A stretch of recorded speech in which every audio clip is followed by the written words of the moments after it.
It was at this moment that he knew. He f***ed up.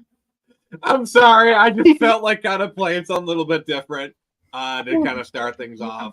How you guys doing? How's everyone doing tonight?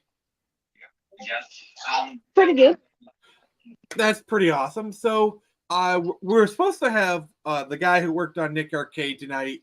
I don't know. I guess he's kind of delayed with some stuff. So while we're waiting for him, we're just gonna have like a normal kind of hangout stream. We're just gonna talk about stuff, have a good time, maybe have a few drinks, and all that stuff.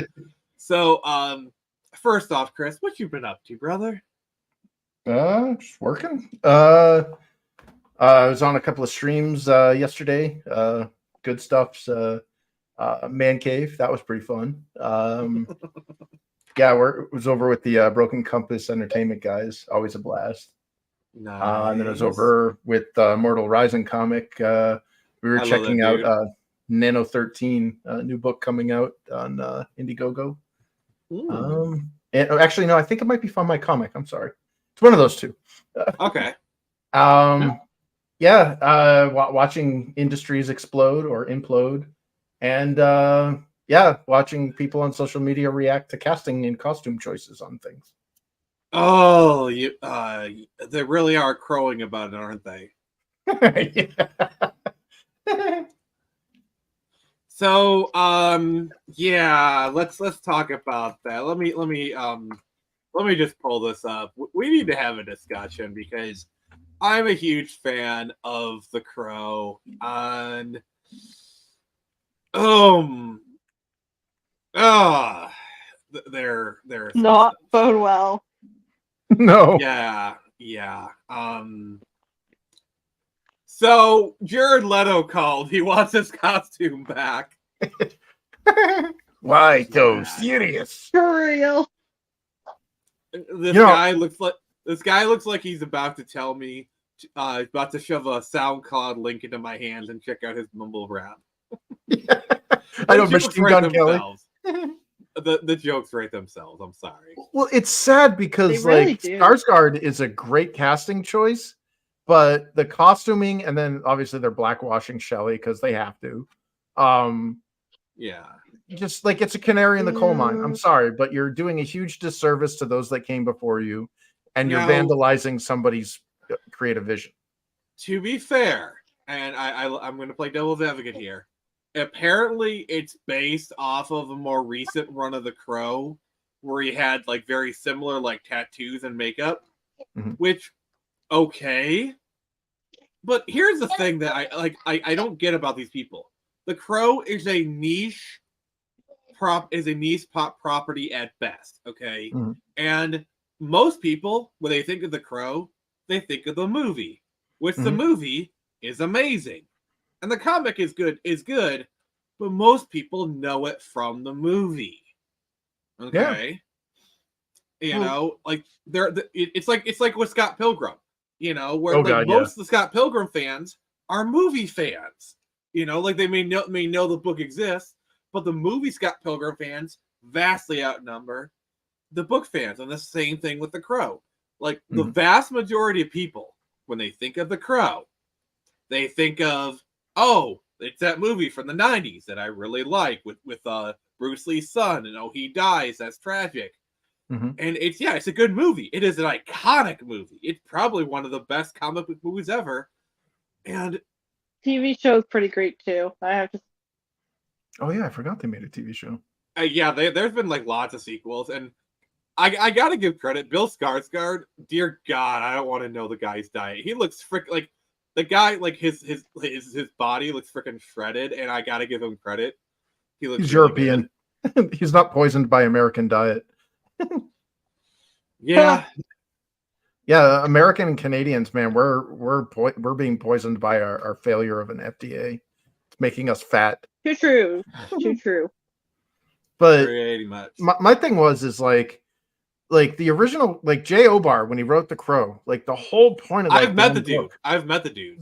Yeah, he's a great guy. Like he wrote that as a coping mechanism for the trauma that he experienced in real life. Like he had a fiance, He was planning a wedding, doing the whole shebang, and then all of a sudden, all those plans got terminated when some drunk driver killed his freaking fiance. That's basically why in the comic book, the main villain is T-Bird, the guy with the car, because it was a self-insert. It was a means of coping with the trauma, and it was a beautiful, it was a beautiful kind of suffering alongside of him kind of story. And they made the movie, they did, and they changed a bunch of things, but that's Hollywood, because you always get meddling execs that don't understand the property. But even though with all that stuff, I think that with Brandon Lee in there, Brandon Lee was freaking perfect for that role. But with all that stuff, it turned out a great movie. And I honestly think Skarsgård would be a great Crow, if they were to re-explore the Eric Draven story. But I mean, hell, Jason Momoa was originally eyed for. I think Jason Momoa would have done a good job. Yeah. It just, my thing is if you want to bastardize an existing property, why not just make a new story in the universe? Like, do a period piece. Native Americans know why they do it. They've even admitted to it. Is social engineering. The reason they don't do it is because they don't have the creative wherewithal to do it on their own, so they have to hijack another property. Yeah, well, could you imagine a Crow set in the Viking era, or a Crow set in the Native American era, or the Crow in the 1960s? So you basically want to do what Predator is doing now. Predator in X era, which if can I be honest, is a genius idea. Like Prey struck a gold mine of Predator in X. Like Viking Predator, Samurai Predator, Pirate Predator. Well, that's the Crow. Like, the Crow isn't Eric Draven. Like, he is just one of many people the Crow has chosen to become a spirit of vengeance. I mean, that's the whole story. And the thing is, the concept, you can take it even further, because all the Crow is a spiritual anchor. He's basically his familiar.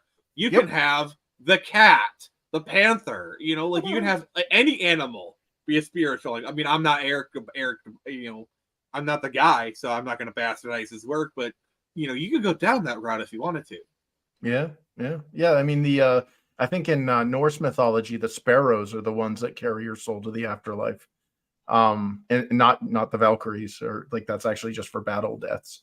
But yeah, like the way that the book opens is it explains that there's like this Native American / Viking / whatever myth about how the Crow is your spirit guide it's basically your angel that brings you into the afterlife. And it's like, that would be an awesome thing to see other people who have died wrongly being able to avenge themselves. Like, what other stories can we tell this way? And they're like, nope, we're going to tell Jared Leto's Crow. Here we go. Like, imagine like a mob boss kind of thing. Yeah. Like, I mean, the Crow kind of touches on like gang violence, but imagine more like a Costa Nostra kind of thing, like that, like Goodfellas meets the Crow. Like, that is a movie I would like to see.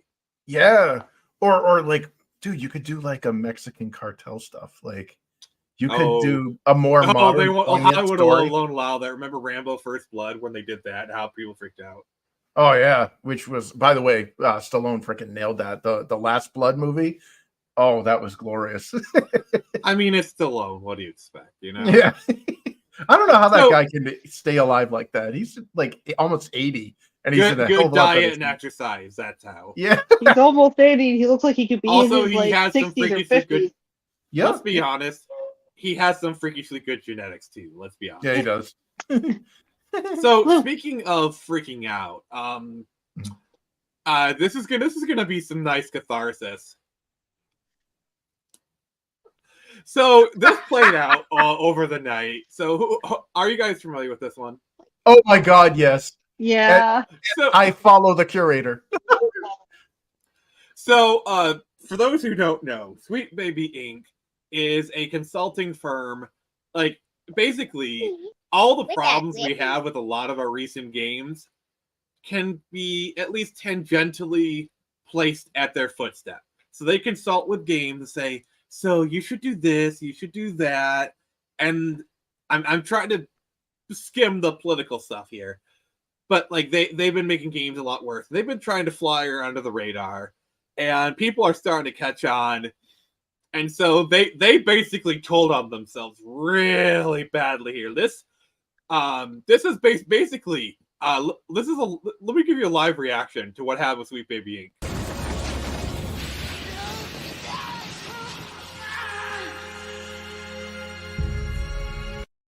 It was at this moment that he knew. He f***ed up.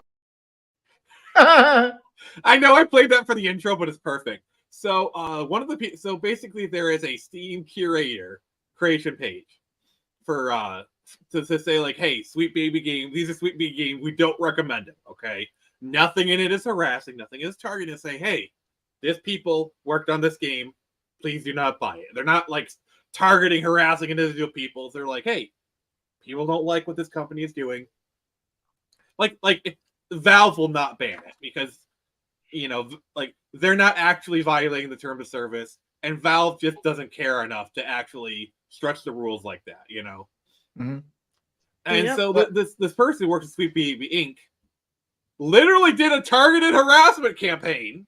Yep.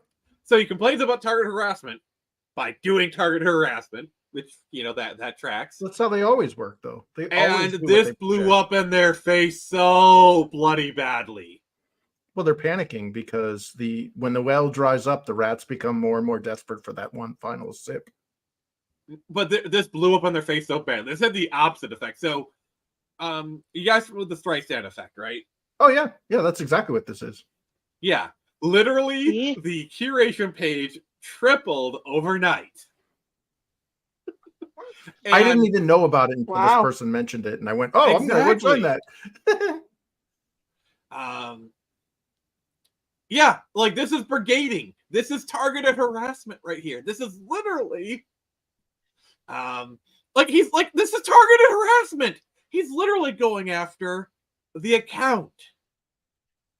Like, yeah, maybe we can start seeing people like whatever that guy's name is being banned off of social media. Maybe the tides are finally turning. Oh, and they are. They very much are. I've been saying this for some time now.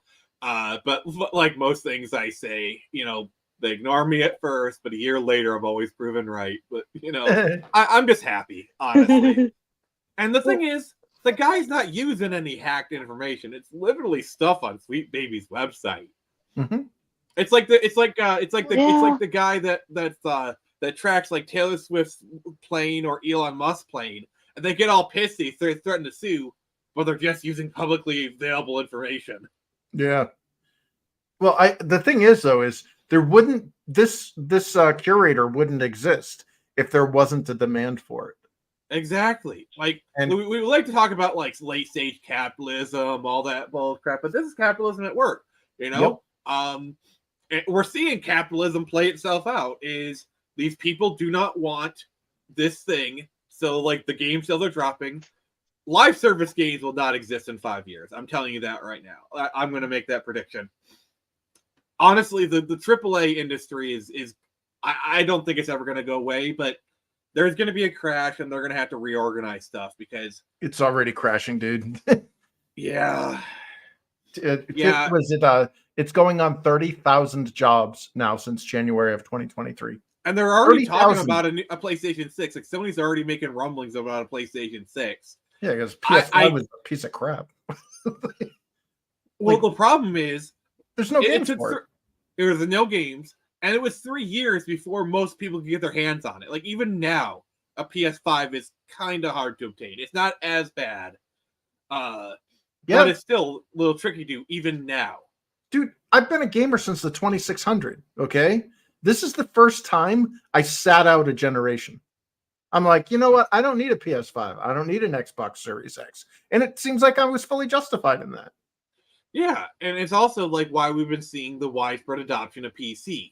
Yep. Because while, yes, PC is more expensive on the outset, relatively speaking, Steam Deck has kind of helped with that a little bit. Mm-hmm. But you get so many deals on games, plus... You don't have to worry about every 5 years. You have to basically reset your entire game library. Like you can buy a game and then 10 years later, you know, you're on your third PC and you can still play it. Well, that and there's no recurring fees. They don't hold your online experiences ransom for a for a monthly fee. Like I look at Nintendo's online, or what is it, Switch Online's thing, and I find it completely asinine. They literally lowered a toll booth on users. They're saying, look, we're putting a paywall up that is making it so that you cannot connect with a peer-to-peer connection. This isn't even like there's any hosted servers or anything. A peer-to-peer connection means I'm literally connecting to a host which is on another person's Switch. Like, and that's not touching any, console manufacturing servers. The money that you're paying these monthly fees for aren't going to the developers of these games or anything. They're going to Nintendo. So, I will give Nintendo some credit.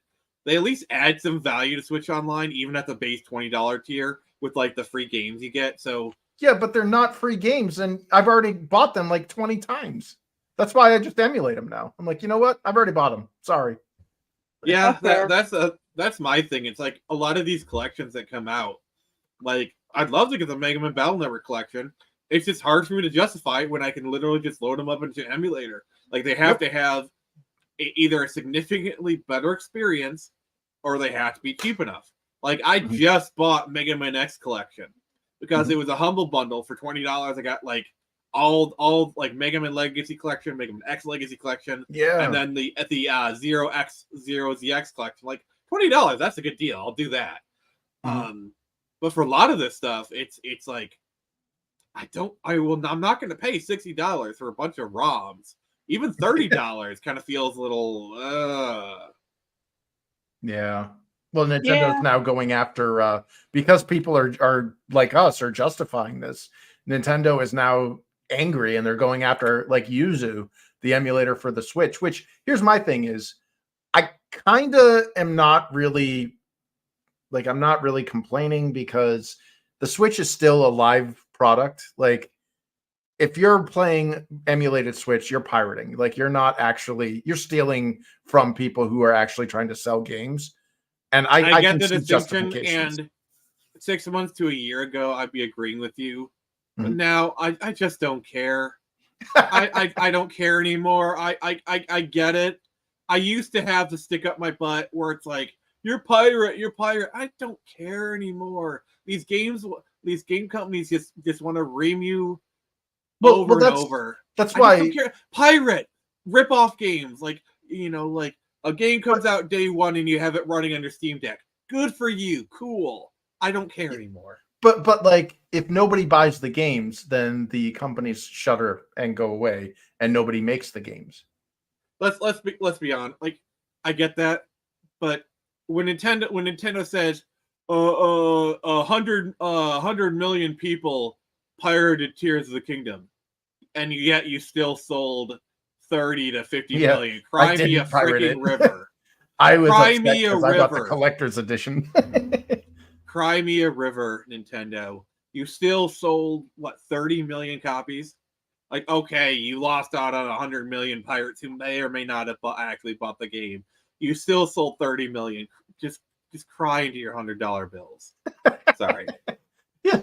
Like, well, I get it from the smaller scale. If you pirate a small indie game, you're kind of a bastard, to be fair. But if you're pirating Pokemon or Zelda, just go ahead. I don't care. Like, pirate Pokemon the day it comes out. It's gonna sell a bajillion copies anyway. Whatever.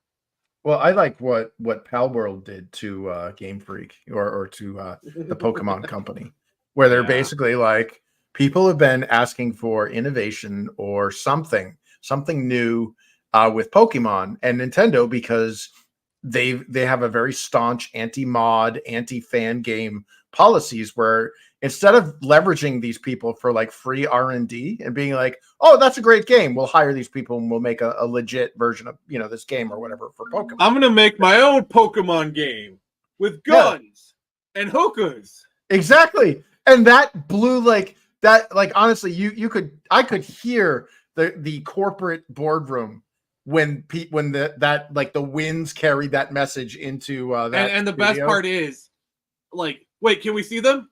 No, there's literally nothing they're doing that is against exactly copyright. Damn it! And I honestly feel like they moved up the announcement for like the new Legends game because they didn't show anything like that. You could tell like they had nothing to show for that trailer. I guarantee you they're planning on announcing that later on in the year because they had nothing to show for that they game. actually had something to show. Yeah, because like I think Pal World, like they've obviously been developing the game, so I'm not saying that game is because of Pal World. I'm not saying that. But the announcement, I feel, probably got moved up because of Pal World. Yeah. Well, the problem with Pokemon and these, these big, like, tentpole game properties is that when they're the only one, there's no competition to force innovation. And I can tell you right now, the entire AAA game industry is so risk averse and so short-sighted that innovation is the farthest thing from their, from their roadmaps. They just want to get to the top of the list. Indie games, it's like, it's like, it's such a crabs in the bucket mentality because every time you have a game that does break the mold, like Baldur's Gate, Helldivers, Elden Ring. I mean, let's be fair, Elden Ring is AAA. It is in no way indie. Baldur's Gate is AA, kind of AAA. But even then, like you see how much they freak out and like they just yeah. Yeah, there were developers that went on social media to basically say, like, don't expect this kind of development from us. It's so like, dude, you're a AAA. Like, when Chris Larian Sawyer Studios has half your resources. When Chris Sawyer came out and said it, I died a little inside. The man who literally got screwed over by Bethesda by one freaking point in their Metacritic score. Oh dear, like I really feel like there was some shenanigans going on there, By 1 point, they missed their Metacritic score. Oh, dear God. Hey, Geek Detective. Yeah, Nick Arcade does bring back some memories. We're waiting on him to show up. We're not sure if he will, but we're just kind of just talking about whatever. Feel free to hang out. Yeah. Yeah. I think the biggest signifier, well, for me anyways, that games just aren't what they used to be. The newest Silent Hill game. Oh my good lord. I tried to I watch a YouTuber who primarily kind of does horror games. And he had a video on it and I was like, oh, this will be great. I love Silent Hill. Like I loved it back then. The newer games from that other company, not so great. And then I get maybe 10 minutes into the video and I'm so bored and so confused that I just switched off.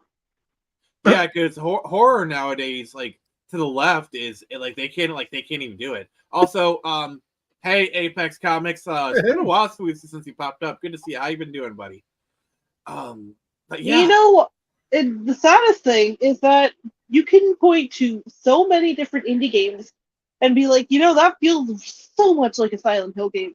But the Silent Hill game that comes out from, like, Konami is the furthest thing you'd think of as a Silent Hill game.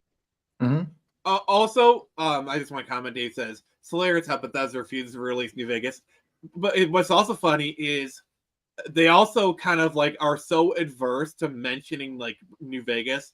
Like there's been some like New Vegas armors in like Fallout 4, but you notice how they barely ever bring up anything New Vegas. Like also, wouldn't you think like Fallout 76, like they've been doing these expeditions, like they went to the pit. Why don't go to the Mojave? Yeah, that's because Obsidian did it all. Yeah. Like, I do think an HD re-release of Fallout New Vegas would sell so much. Like, that would...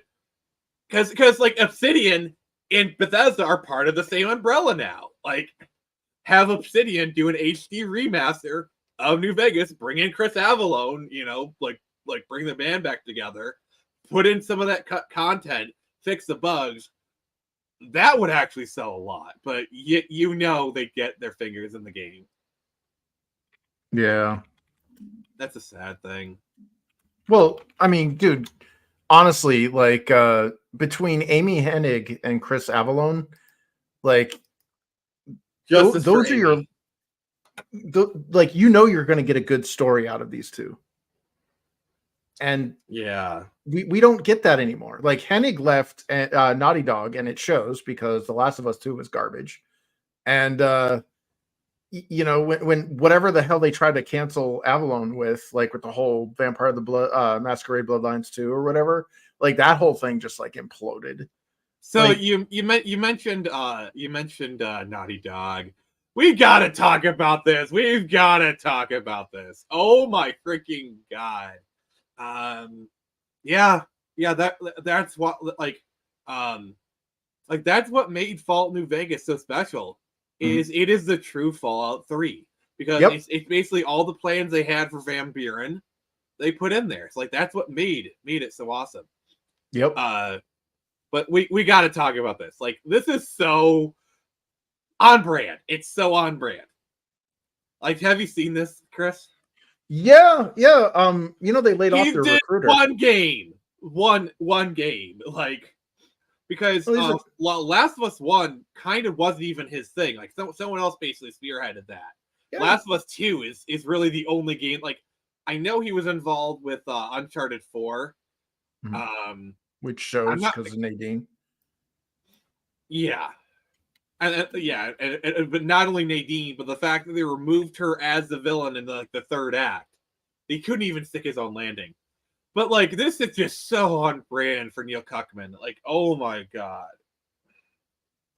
The man who's done like maybe 2 games. It's like, I don't know how many more I have left in me. You barely did 1 game, brother. Shut the F up. Well, again, they all talk about like women in the industry or whatever. Hennig left Naughty Dog because of creative differences. And she was responsible. And she was responsible for, I'm not even going to mince words here. She was responsible for why The Last of Us, the first one, why it was so good. Like her influences could be felt in that. Same thing with Uncharted. Like Nathan Drake, that's her baby. Yeah. Like, I think she got forced out partway through Uncharted 3's development. If I remember correctly, but yeah. Also, it's a crime we never got to see her Project Ragtag come out. Yeah. Because remember she was going to do that Star Wars Uncharted game? Yeah. I again, like, I hate simping. I hate simping for people, but if Chris Avalon is attached to something. I simp for Amy Hennig. I simp for Amy. I'm sorry. I'm gonna plant my flag. I simp for Amy Hennig. I wish the industry was less averse to, that they were less averse to the rock stars. Because the late 90s, early 2000s, we had rock stars in the video game. Yeah, because like every time you have game designers kind of start to become auteurs, like Kojima, David Jaffe, they kind of do everything they can to bury them. Yeah, and it sucks because as a customer, if I hear David Jaffe and I go, you know what? I really liked God of War. I really like Jaffe's work. He's attached to a new project. You got me as a customer. You got me interested. Kojima, I really liked Metal Gear. I want to see what he's going to do next. Oh, here's one of my favorite stories. So apparently this comic book guy was doing a con, and he was sitting next to Stan Lee. And right next to Stan Lee was Hideo Kojima. Okay. Wow. And so they're all signing autographs. Kojima's line was 2 to 3 times larger than Stan Lee's. Oh. And so Stan Lee leans over and says to this guy, "Who is this guy?" Kojima was more popular than Stan Lee. That tells you everything you need to know. Yeah. But that sells games that assures like the customer knows what they're getting into. Like back in the day, Sid Meier's, Will Wright, like literally Sid Meier's Pirates. Will Wright's The Sims. Yep. We used to have that. Peter Molyneux, John Romero is gonna make you his bee. Exactly. Cliff Blazinski, man. Yeah. Yeah. You got. How would you feel? How would you feel if it came out that John Romero and Tom Hall and Carmack were actually making another first-person shooter game? See, something. I would be interested, and I would be following that. Yeah. Like also, and John Romero's like the nicest guy. If you ever get to interview him, like I want to interview him so bad. He's so cool. Yeah, man. The dude has like a million stories. Oh, dude, yeah. That when he talks, he's been in it since the beginning. He's definitely worth listening to. You know what I mean? Yeah. It sucks that like we don't have that anymore. We don't have. I think Amy Hennig and Chris Avallone were like the last of that. Neil Druckmann he's trying to position himself like that. Like he hasn't done anything good. Also, it's like you got some people who are trying to be Rockstar game developers, like Cory Barlog. Trying to think of who else. Sam Maggs maybe, but like he's just a hack. Yeah, honestly, like to me, the Rockstar is made by the pedigree of their products, and like. If you look at the hits, the Rockstar is kind of bubbled to the top of those hits. And we don't have that. Like The Last of Us 2, in my opinion, is what made me no longer interested in that series. Like if I see a game that was written by Dan Houser, I would buy it for $100. Wow. You know who Dan Houser is? He wrote like all the classic GTA games, Red Dead Redemption, you know. Oh shit. Yeah, the Houser brothers kind of ran Rockstar. I think Sam Houser is still at Rockstar. Dan left, but if I found like a game that was written by Dan Houser, I would buy that in a heartbeat. Yeah, and that thing like that is a bullet point that sells a product. Like you know, if you have a Rockstar attached to your product, you know, you at least understand that person is a brand and that whatever they have made in the past, that's the expectations they're building by their presence or involvement with this project.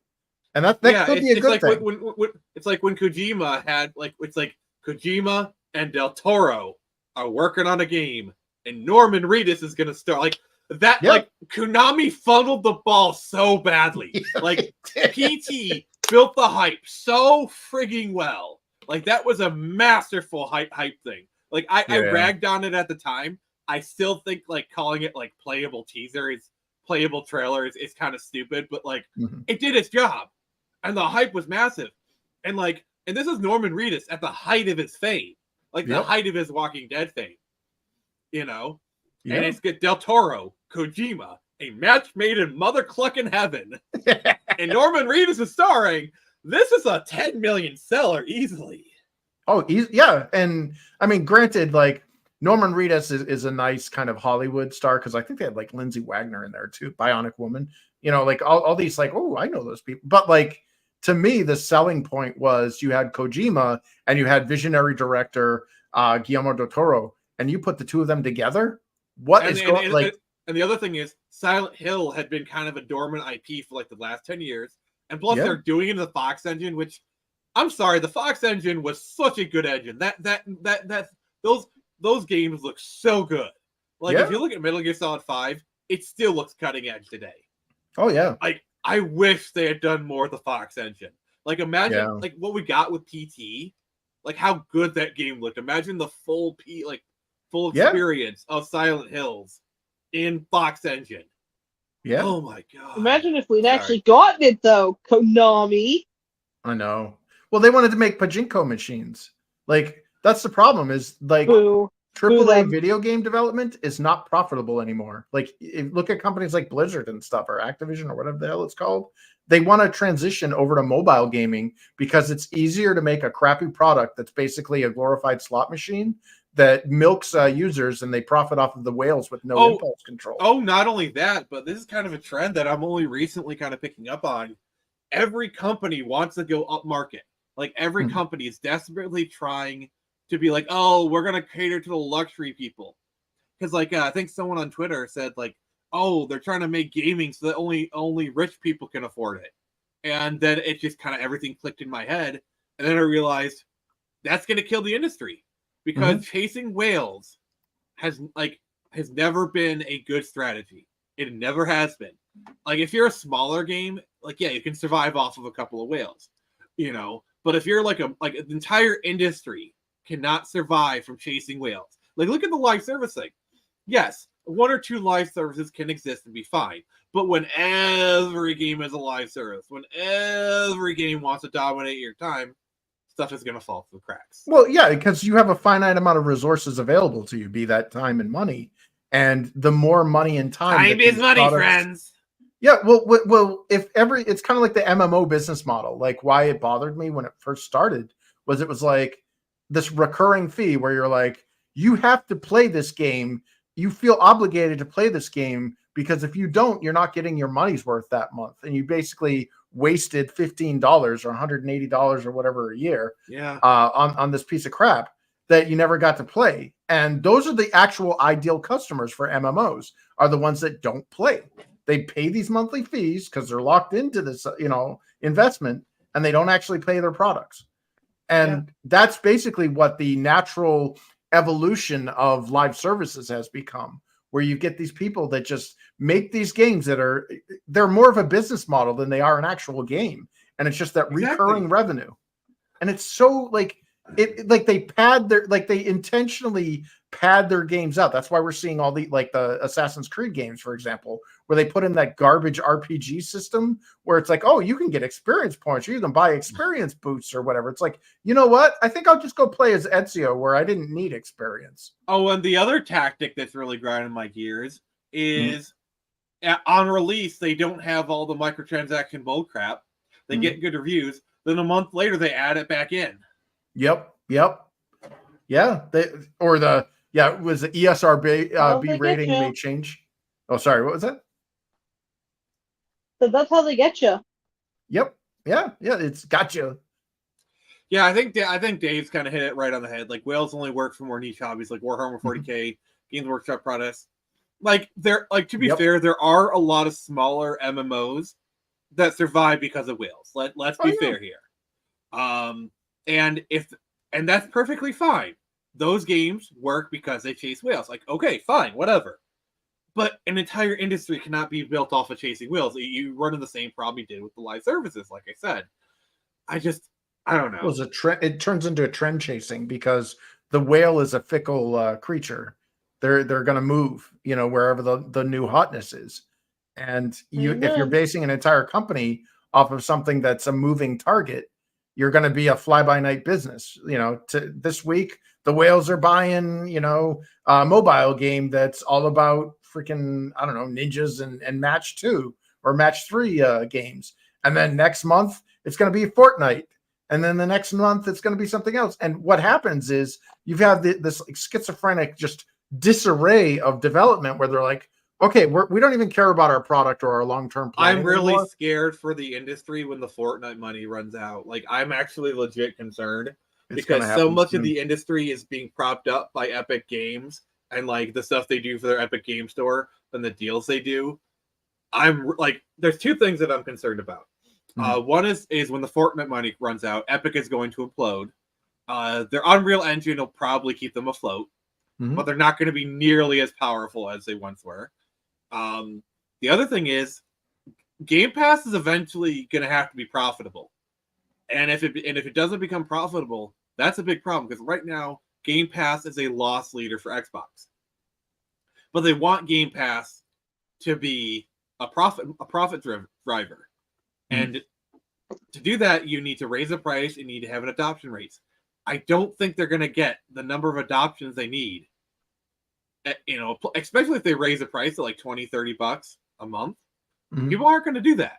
They're just not. Well, Game Pass is anti-developer, which I don't know if you're familiar with a lot of the articles that are coming out about developers spilling the beans on how Game Pass has destroyed their studios because they're not designing a product for a purchase, they're or a sustained service or whatever. They're literally just one more kind of M&M in the bag.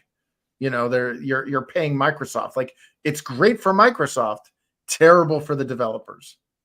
Yeah. So I think things are kind of heading in an interesting direction.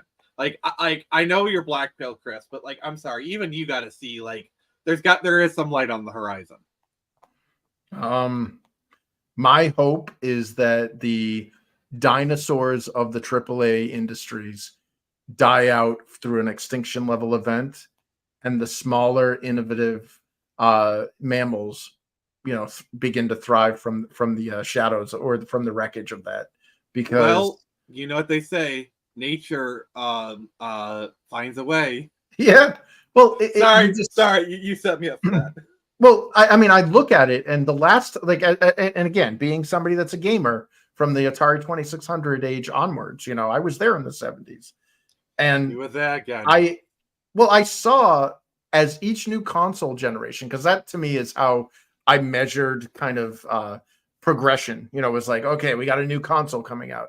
Okay, we went from like the Atari and the SG-1000 and the Intellivision and ColecoVision, all that. Well, we went over to the NES and the Master System, you know, and the TurboGrafx 16. And then we went over to the Genesis and the SNES. And, you know, then we went over to the Saturn and the PS1. Like to me, those were very, very defined leaps in innovation and technology. Mm-hmm. And the last time we saw any kind of new genre in video games was over a decade and a half ago, and it required plastic instruments. Yeah, like I will say the while the PS4 Xbox generation wasn't bad, the last time we actually saw true innovation was the PS3 360 generation. Yep. Like, that was kind of like the last time.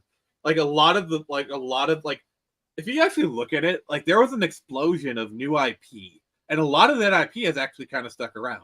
You know, stuff like Mass Effect, and a lot of other things. We haven't really seen that in the PS4. Like, what was the standout of the PS4 Xbox One? Like Spider-Man, Witcher 3. I don't know. Like, what are some of the standout games? Like, hey, Black Reaper Kai. Hey. Chris, of the PS4 generation, what do you think was like the standout games of that generation? Honestly, that was probably the one that I least Last of Us played. Part 2. I mean, it's crap, but it is, you know, it is noteworthy. Yeah, I honestly terrible.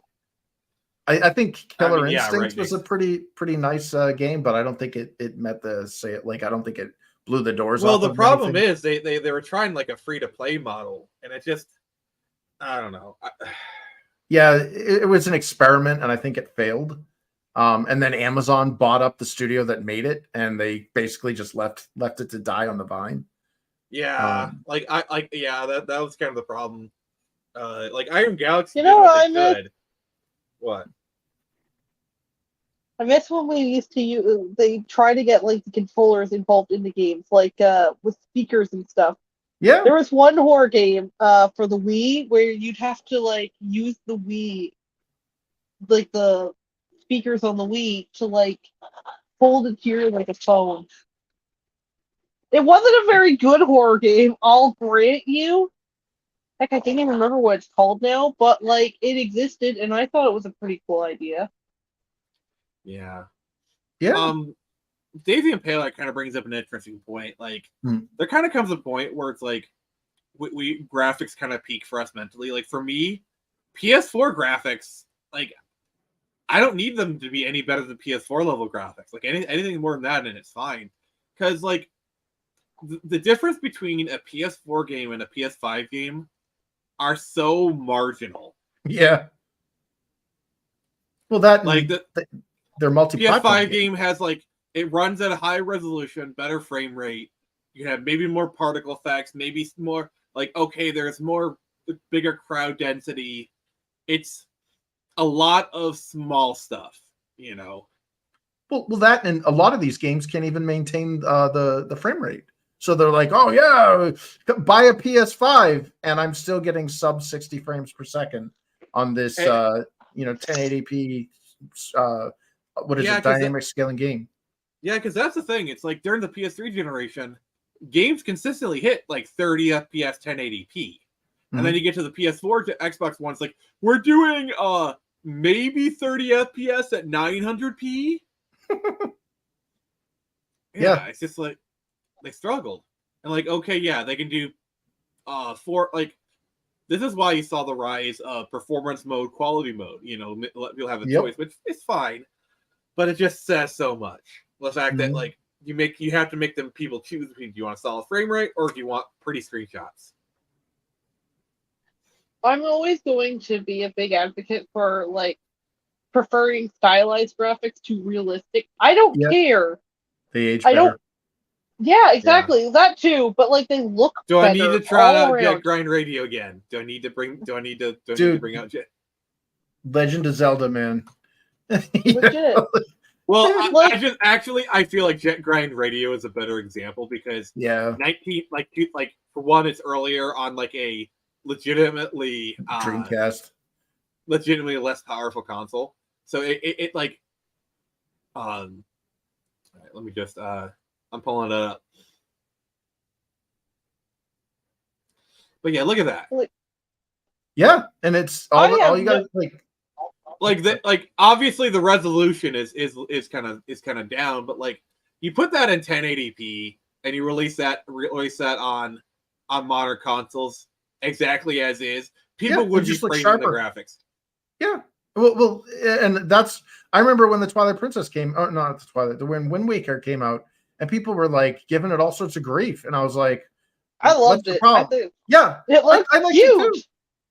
Well, it aged better. Look at it versus Twilight Princess now. Twilight Princess isn't terribly looking. I like that it's still like it's trying to be a little more realistic, but it still maintains a sort of more cartoony aesthetic to it too.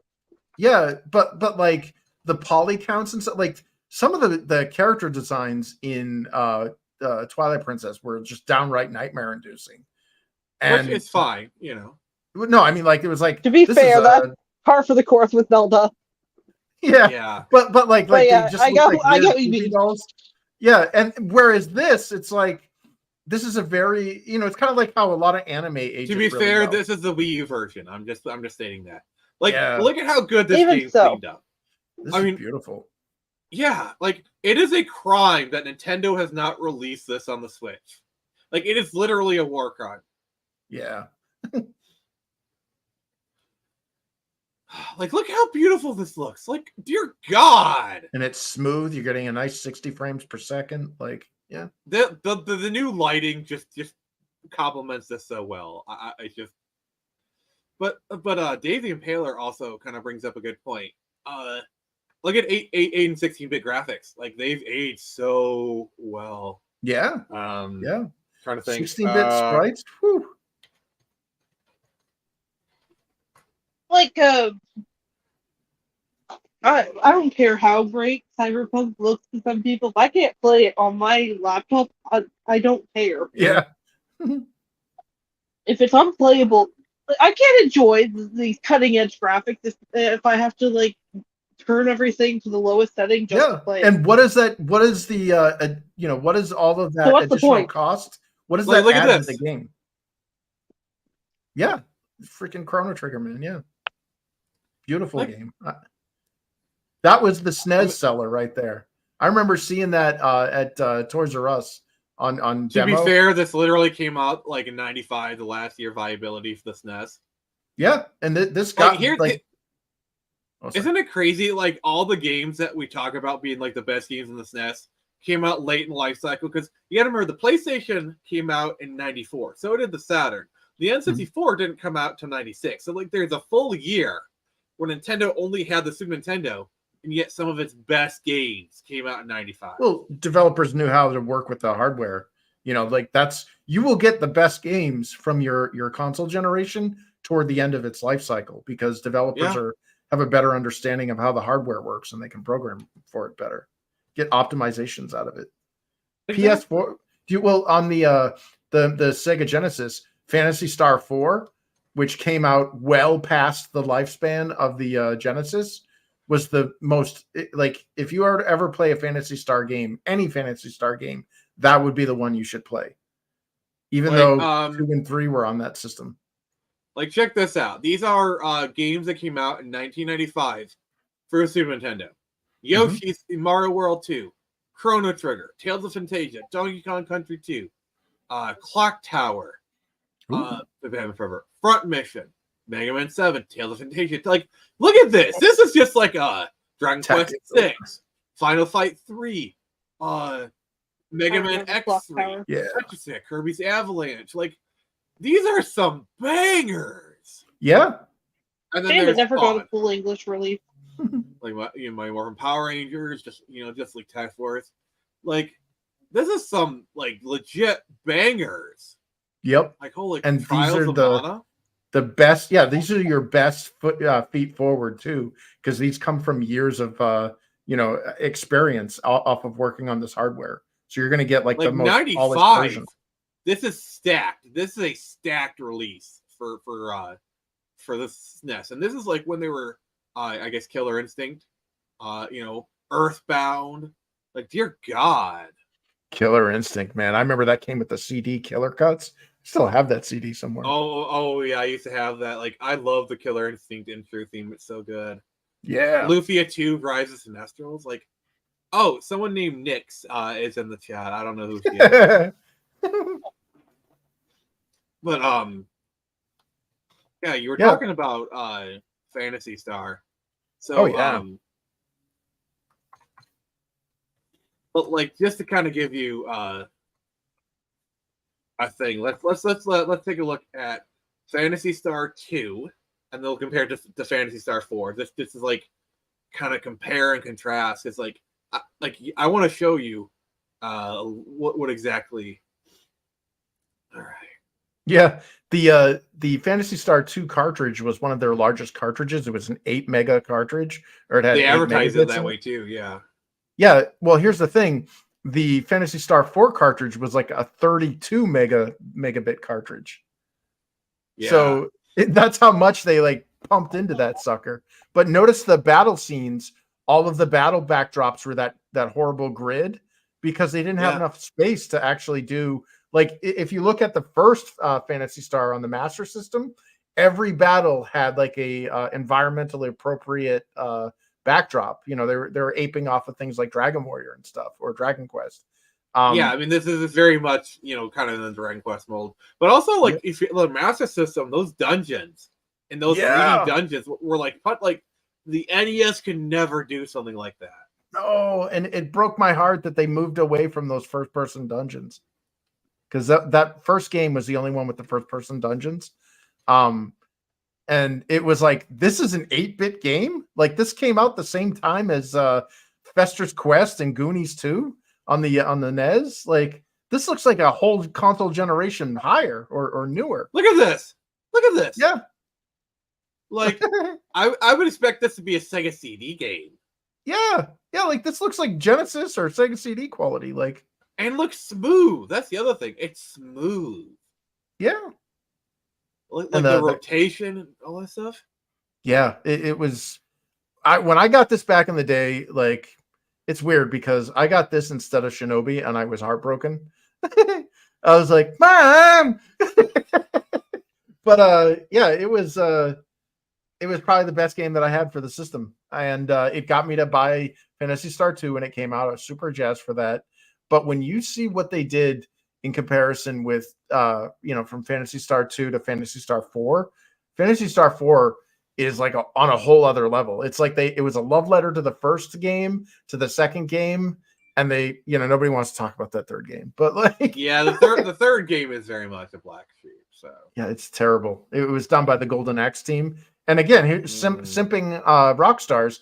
Reiko Kodama worked on Phantasy Star 1 and 2, and I believe they brought her back for 4, and she got moved over to Team Sonic to work on Sonic the Hedgehog. So when they brought the Golden Axe team to work on Phantasy Star 3, it was like, wow, like her presence was clearly, like her absence was clearly visible there. Like, yeah, and that's the other thing. It's like they like to claim that women didn't ever be in the game industry until like 2015. But like there was a lot of women like Roberta Williams, Jane Jensen, yeah. Even on the Japanese side, like Michiru Yame, composer. A lot of art, like a lot of the artists in Japan. Yeah, the designer Bayonetta. Remember when they like accused Bayonetta developer of Platinum Games? They're like, "Oh, you guys are sexist. You have this like eye candy male gaze character, whatever." It's like, first of all, that design was done by a female designer. Like, why are you discrediting her work? Like, that's her. She designed. Also, this is Phantasy Star 4. Yeah, like this is a huge step up. Like so they have the visible character or the visible player characters in the foreground, like like the second game, but they have the nice environmental appropriate graphics of the first game. And then they have all sorts of new combat things where you can set up macros and do combos and stuff. So if anybody ever is interested in Phantasy Star, that looks really cool, that part. Yeah, they changed perspectives.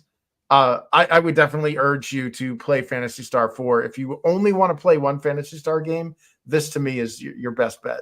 It's the best one in the series. Yeah, sadly, Sega, like, I think the problem is Sega had so many IPs at the time, that, like, I don't think they legit could push them all. Like, Shining Force is another big example of, like, a really good IP that literally under anyone's hands, like, should still be around. Yeah. Because, like, the stuff they were doing with, like, Shining in the Darkness, Shining Force, like, oh my god, like, imagine like Shining the Holy Ark for Sega Saturn. Yeah, amazing. Yeah, imagine a modern. So there was a mobile game company that was going to do a mobile Shining Force game, and they showed some clips of it. And I'm not a fan of mobile games, but I'm like, that would have been a day one download for me. Like you got Max, you got Bowie, you've got Ken, you've got like all of your favorites from Shining Force. Plus, I think they even brought in elements of Shining in the Darkness, Shining of the Holy Ark, Shining Tears, like all of them just brought together. And it was like cartoon animation. So imagine that, the cool vignettes that like, here's my gripe. I love SRPG as a genre, the strategy RPGs, like Fire Emblem and Shining Force and stuff. Shining Force, in my opinion, is the only one that does it right, where you go into these little battle vignettes, and instead of it just being these two little like sprites bonking each other like Rock'em Sock'em robots, they do this really cool thing where you see the attacking character or your character like slide in from the right. You see their back, their back is to you, and then the character you're attacking is in the foreground, like kind of like what we're seeing there. And it's like, like that is so cinematic, and it feels so visceral and so satisfying when you get into combat, that it surprises me that nobody has tried to replicate that. Yeah, it's just there's so many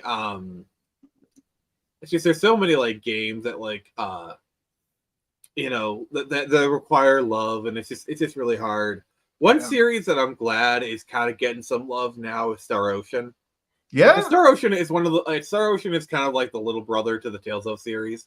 But like Star Ocean has like such unique, like it's sci-fi fantasy, and like I've always really enjoyed it, and I just the recent remake they did, they put so much love and care into that game. Yeah, like it's 2D HD kind of, but like it's kind of its own flavor of it, if you will. Yeah, there like now was that a working design game? I think maybe when it first came out, because like I know Working Designs did Lunar. You know what I really love? All right, is I love if you ever on like emulation, like fan translations, like there's like look at that, look how good that looks. Dear God. Oh my God! Like we need more. I need more games like this. Please, just inject this straight in my veins. Sprites this is beautiful. Yeah. Look how beautiful. Like and this will hold up. This will stand a test of time. Actually, yes, we can make a comeback. I'm actually really excited for that. I'm probably gonna buy that day one. Let's get it 1 and 2 HD collection. But like, look how good this looks. And the thing is, this is gonna hold up. This game is going to hold up. Because of the way it's presented. Oh yeah, there's so many of the like. You ever play Etrian Odyssey on the DS? I think I played a little bit of it. Well, it's kind of got that first person dungeon thing, but only you're like in a forest. Yeah, and like, I think, and look at that. Look how good that looks.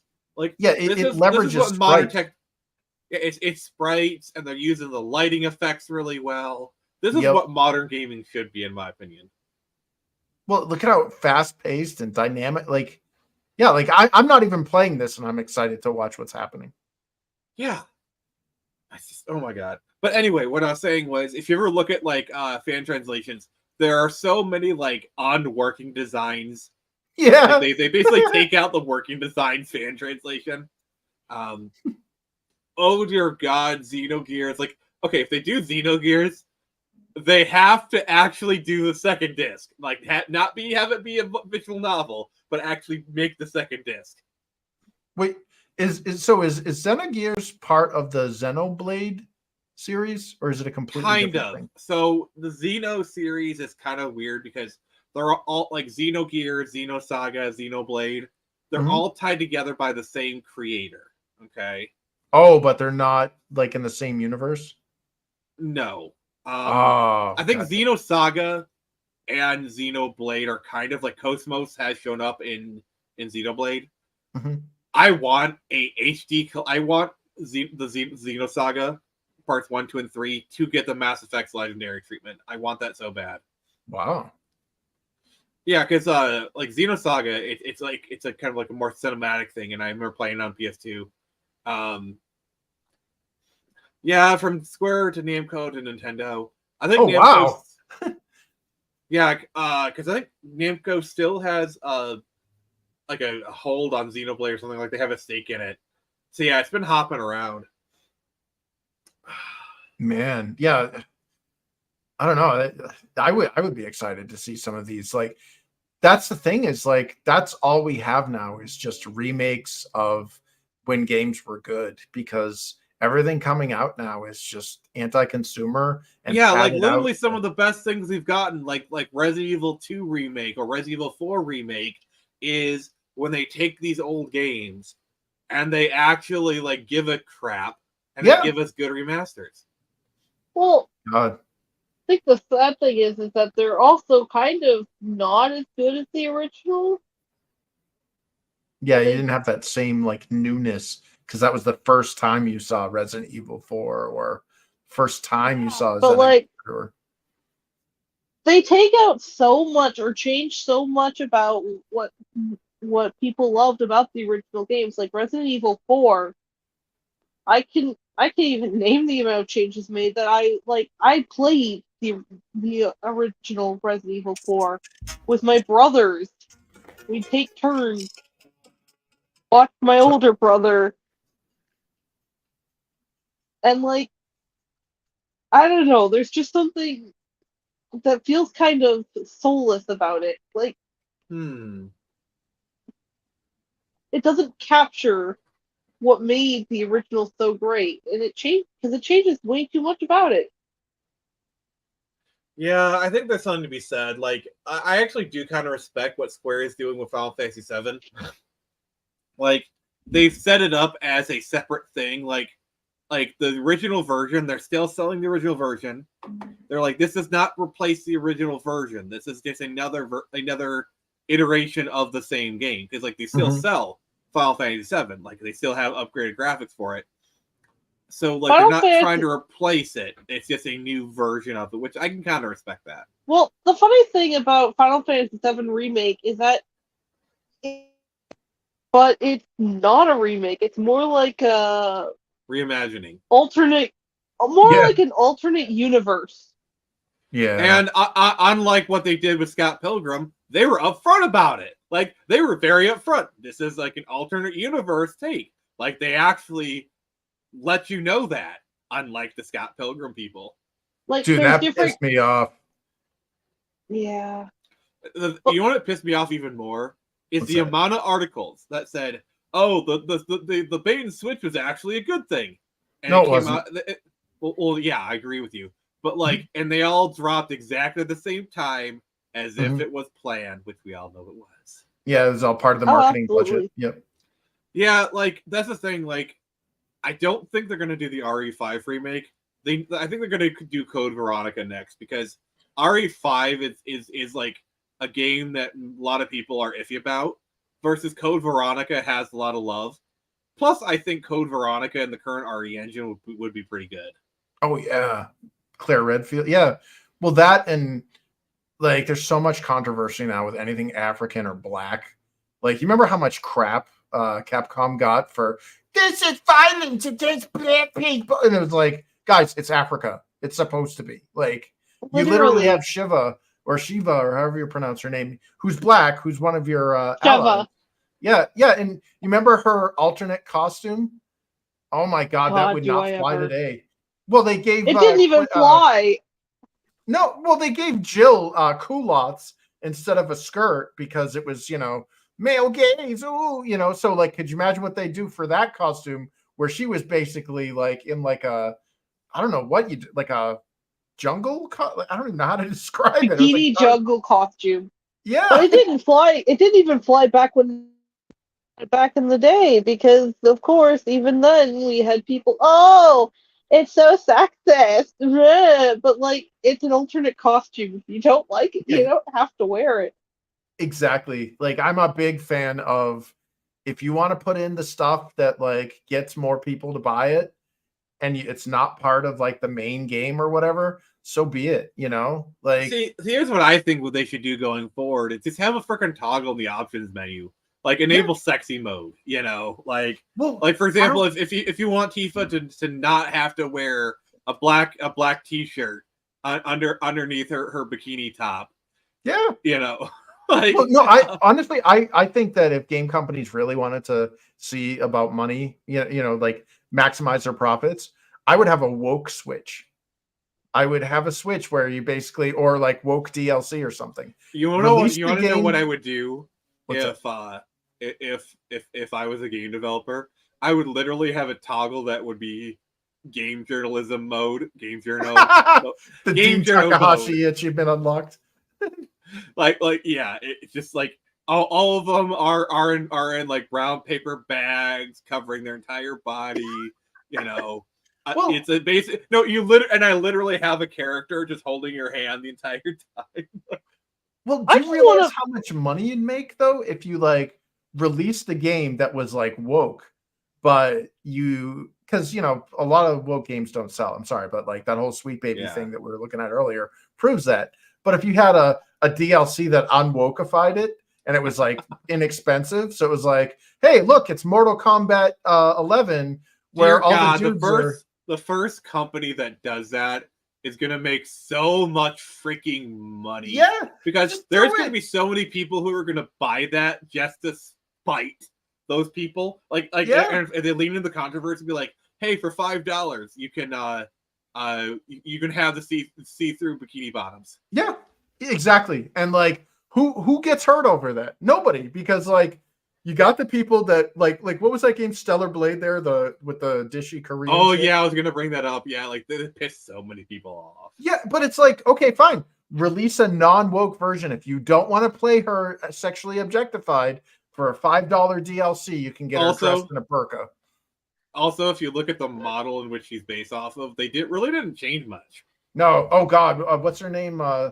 Oh god, I think I followed her on Instagram. She's beautiful. She's absolutely gorgeous. Yeah, and she's based as hell too. She's based as hell too. Yeah, and it's well, like, Koreans don't crack. So unfortunately, I do. You cracked hard. You cracked pretty hard. Yeah, I did. But yeah, it's the fact that like they attacked her. They attacked the studio. People were like, well, what about like male harassment? What's up? What about male harassment? Like, I thought you don't harass people like that. Oh, well, that's the problem with zealots. When you're an ideologically brainwashed person, there are no bad tactics, only bad targets. Well, for the but not for me. Exactly. Yeah. And they said that this woman looked like a child, and that like the modelers like didn't make her look anything like it, and they're like, dude, it was a body scan. Nobody modeled that. Like, that was a body scan. Yeah, like maybe they tweaked a few things here or there, but Yeah, and what I never got was like, people don't have to. You don't have to like what other people enjoy. That's the beauty of capitalism. Is I don't like this game, so I don't buy it. I'm not going to make 20 YouTube channels about how this game is garbage, or this TV show is garbage. I just don't watch it. And we now live in a world where it's we have such a narcissistic culture now of external validation that people aren't allowed to have their own tastes anymore. Yeah, it's crazy. I don't know, man. It's like, yeah, the tide's turning. That's what's important. That's what matters to me.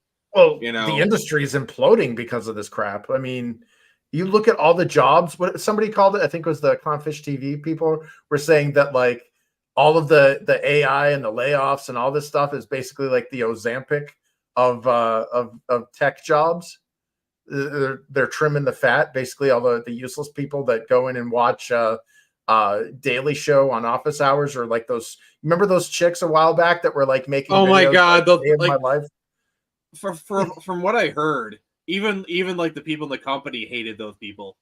Yeah, I would too, dude. If I'm like busting my like, did you notice like when Elon Musk laid off like a huge percentage of Twitter, and you looked at the before and after of the faculty of people that were kept on, all those people in the after were the dudes that actually did the work. And you looked at the before, and it was all a bunch of these people on social media and TikTok showing their day in the lives of where they like drank blueberry margaritas or whatever and went to yoga in the relaxing room or whatever during office hours. And it's like, when did it become corporate America's responsibility to become daycare providers for adults? Well, it's just or, an like, extension spas? of college. It's just an extension of what they had in college. Because Yeah. like, one of the big reasons why college got so expensive in the 2000s is college became a destination. Like it became all about the amenities. It became all about like, oh, I have a swimming pool. Well, we have 2 swimming pools. I have 3. I have a yoga mat. We have 3 yoga mats. That kind of like constant constant, dick measuring contest. That's the big reason why the college expense blew up in the 2000s. Mm-hmm. And by extension, these people, they have this college experience, and then they want their workplace to be like that. Like these things are on a sliding scale. Yeah. And it's like, it weirds me out when I experience things, like when I was in, various jobs where they're like asking me how I feel about things. And I'm like, dude, I'm here. That's all you need to know about my feelings about this. If I was upset, I would quit, or I would tell HR, and it would be dealt with. Like, yeah, the problem is people. It's like, there's so many like, oh, let's do a team building activity, and it's like okay, if you want to make that optional, fine. Like, okay, there's a team bonding experience, fine, whatever. But to make it mandatory. And like, oh, if you don't come, you're not going to be for promotion. Yeah. Oh yeah. Like this is why quiet quitting got to be so big. Is because people got like, and by the way, quiet quitting, it's just doing your freaking job. Yeah. Let's be clear here. All quiet quitting is just you doing your job. Yep. And nothing more. Yeah. Yeah. And it's like. And I love some of these like TikToks I watch. It's like, oh well, if you don't do this, you're not getting promoted. It's like, okay, yeah, that's fine. I'm probably gonna be out of here in a year anyway, so okay. Yeah. Oh, what are you gonna do? Lay us off anyways? Okay. Like what are you gonna do? Fire me? I'll just collect unemployment and move to another company. Well, it's like with the Rockstar guys. The whole everybody has to come in for this major crunch to get Grand Theft Auto 6 out the door. Okay, as somebody that's worked in that industry for a decade, do you know what comes after a crunch? Layoffs. So what if you moved to another state during the lockdowns and you were working from home remotely, and all of a sudden this new policy is telling you to go commute an hour and a half, or do these other things that are majorly inconvenient and will cost you money? You know what's gonna? I would just be like, you know what? I quit. See ya. Or just let them fire you and collect unemployment. Yeah, exactly. Like, you forced us to adapt to years, not just like a couple of weeks or whatever, but we're talking years of a completely different, like, lifestyle changing way of getting our jobs done. Yeah. Plus, especially if this is like in California, even if like they refuse to come in because of stuff, California is most likely going to side with the worker here. Yeah. Well, it's like you expect all this adaptation, and then all of a sudden on a dime, you're going to want people to suddenly accrue more expenses to get to your office through commuting, through whatever, and then, or completely rearrange their lives again to adapt to this return to work policy or return to office policy just to get laid off at the end. Like, where does the employee benefit from this? See, that's the thing. Like, I actually think, like, if you actually look at how businesses were run, like even like 100 years ago, like look at like Henry Ford. It's like they took care of their workers because they knew a happy worker is a hard worker.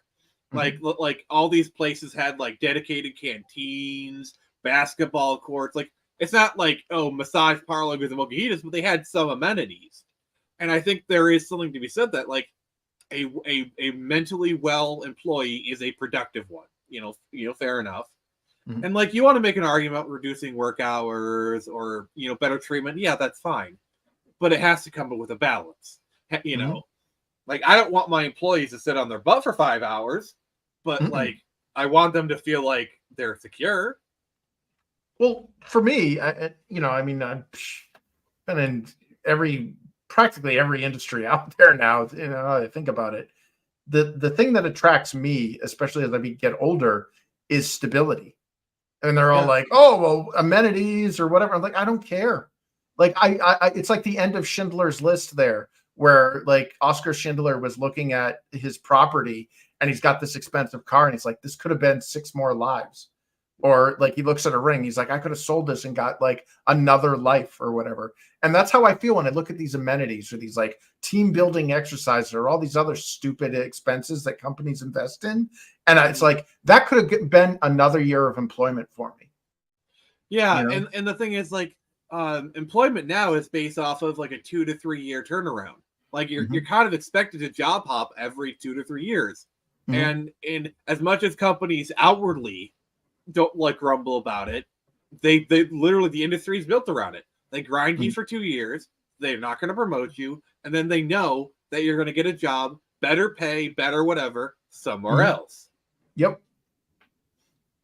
Yeah, there's no concept of talent retention. There's no concept of company loyalty, any of that stuff, and it's a shame because. Like there's this quote I remember reading somewhere. It said something along the lines of, what if you don't invest in your employee? What if you invest in your employees? I got to do something real quick. Please talk. Okay. Yeah. Like, what if you invest in your employees and they leave? Okay. And the return question was, what if you don't invest in your employees and they stay? And that's how businesses are kind of getting like the crap out of employees now. Like, they're not getting people who give a crap about their products or their jobs. They don't take pride in their work anymore because it's that 2-year grind that Nick had mentioned, where I'm just here so that I can collect tenure or I can collect experience so that I can just use it as a stepping stone to go to a better company and get more pay. Too far, bro. Too far. Oh my God. No, but like that kind of a business, I don't it feels like a recipe for failure because you're creating a subpar product. Your services are definitely going to suffer when people are like, well, I don't care, I'm just going to go somewhere else, or they're look at China and its output, China basically has it a lot worse. Like, you think we don't care about our products? Look at China. And look at how much trouble China is having, where everything is just like, oh, how can I screw you over? Like, look at their the retail crisis. Like China would be like, oh, we're gonna sell you an apartment building and then never build it, and then they're like, we're just not gonna pay our mortgage. They're like, wait, you can't do that. That's illegal. And they're like, arrest us. Yeah. Oh God, yeah. Like the baby formula that was really just white paint. Okay. Let's talk about the Nestle baby formula scandal in the 70s. Or the rice that they were selling, which was literally those little saline plastic beads. Those packets for desiccation. Yeah. Oh. Yeah. It's like China wonders why they can't operate on the world stage. Yeah. Well, they don't have any standards or regulations in place because the CCP is just one giant corrupt bureaucracy. Yeah, it's all about how much can I wring from the system. Yeah. Everybody's just trying to get theirs and then get the hell out. There's just like a giant like stab and grab. and it's like they want like you can tell so many corporations they want us to be like China, but like the populace just won't go with it because even the most like wokest person, even like the most like SJW still has kind of a sense of morality and honor to them, you know. Like we may disagree with the left, but at the same time we have to acknowledge they want what we want, a good world. Yeah, we may vehemently disagree with what they want. We may think the way they go about it or like the world they want is like really stupid, but we can't discount their intent. Yeah. And I think that's the difference between the West and places like China is even the quote unquote worst people in America still have a certain moral underpinning to them. Yeah. Well, Asia in general has this weird collectivist mentality, and we're seeing it kind of foisted upon Western culture now, where, you know, identity politics and all that stuff, where the West originally was built upon individuality. And I'm not saying that either one is better, because like if you look at the extremes of both, they become, you know, pretty bad. Like, you know, you look at the extremism of collectivism, you get communism. The extremism of individuality. I think Japan does a lot of things right, and I think their collectivist mindset does help, but it also hurts them a lot. Like the fertility problem, because like the problem in Japan like, with birth of babies is the salaryman. Basically the men like, why would I work 200 hours a week? I maybe see my wife 5 minutes out of the week. Why would I work so hard to support someone I don't see, a family I don't see, I don't meet, and I'm just a wallet to them. You know, and the same token, you had like a lot of the women in Japan where it's like, why would I want to date? Why would I want to be a housewife? You know, like I think the Japanese men are way more conservative, where the Japanese, like, I think the disparity is a lot larger in Japan than it is in the West. Yeah, that's fair. Yeah. Well, have you ever heard of the hikikomori? Oh yeah. Yeah. As a person who has been like a semi hikikomori for like the past 5 years, I mean, I do exit my house, but like I spend like 80% of my time in this apartment. I get the mentality, you know, like I do exit. Like I was literally out almost all day running errands today. Same with me. I leave occasionally, but happy to just stay home inside. Yeah. I view myself as like an extrovert who had to learn to be an introvert, and it was a rough transition.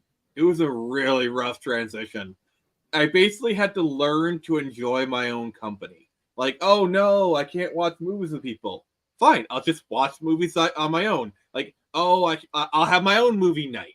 You know, where it's like I'll make a food. Like, for example, like I can make my own burgers. I can literally make my own cheeseburgers however I want, and I can watch whatever movie I want. You know, and it's nice. You know, like that's actually what I'm going to be doing after the streams. I'm going to make burgers. But, you know.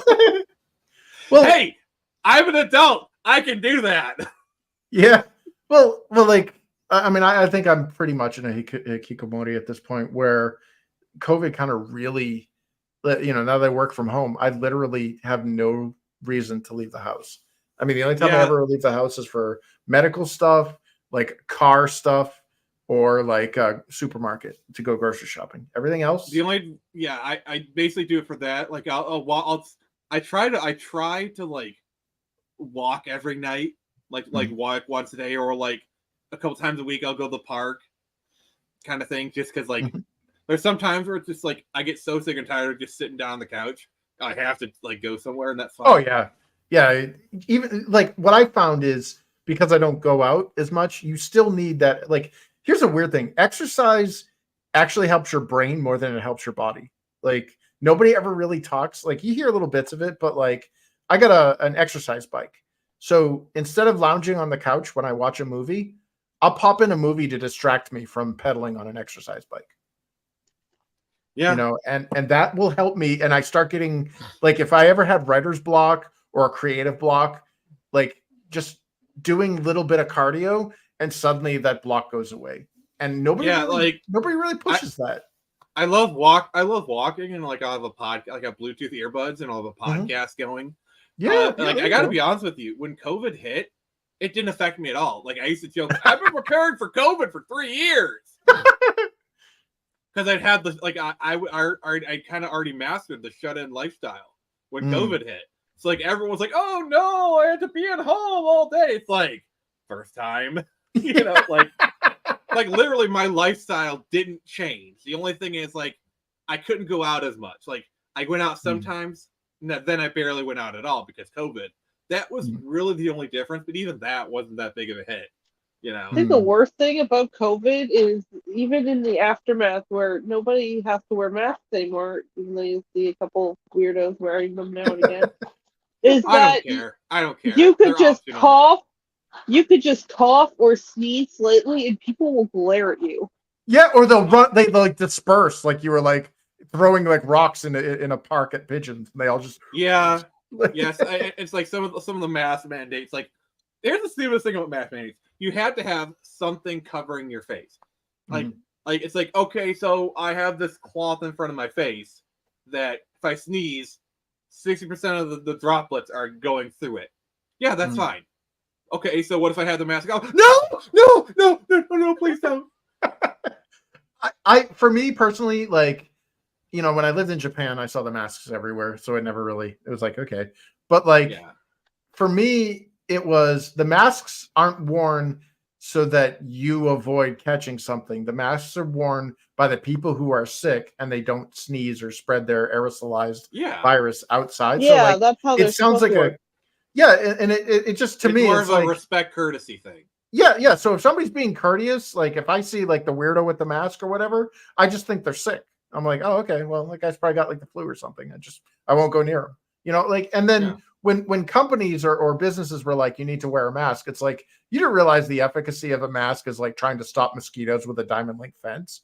But okay, if that's what you're saying, no shirt, no shoes, no service, you know, I'll play ball. I don't care. Like, I literally got kicked out of Menards because I went in there for like storage boxes and it's like, sir, you need to wear a mask. And I just kept walking. And then like, oh, I'm going to kick you out. And then so I was like, fine. And I started walking. The guy followed me like six steps behind, like I was a freaking criminal. Oh God! Like to make sure that I left. Like, dear friggin' God. And there's just like here's the thing is that's the business, and if their business is putting such weird crap like that on their customers, then Menard's going to lose business because you're chasing away people that are essentially paying your bills.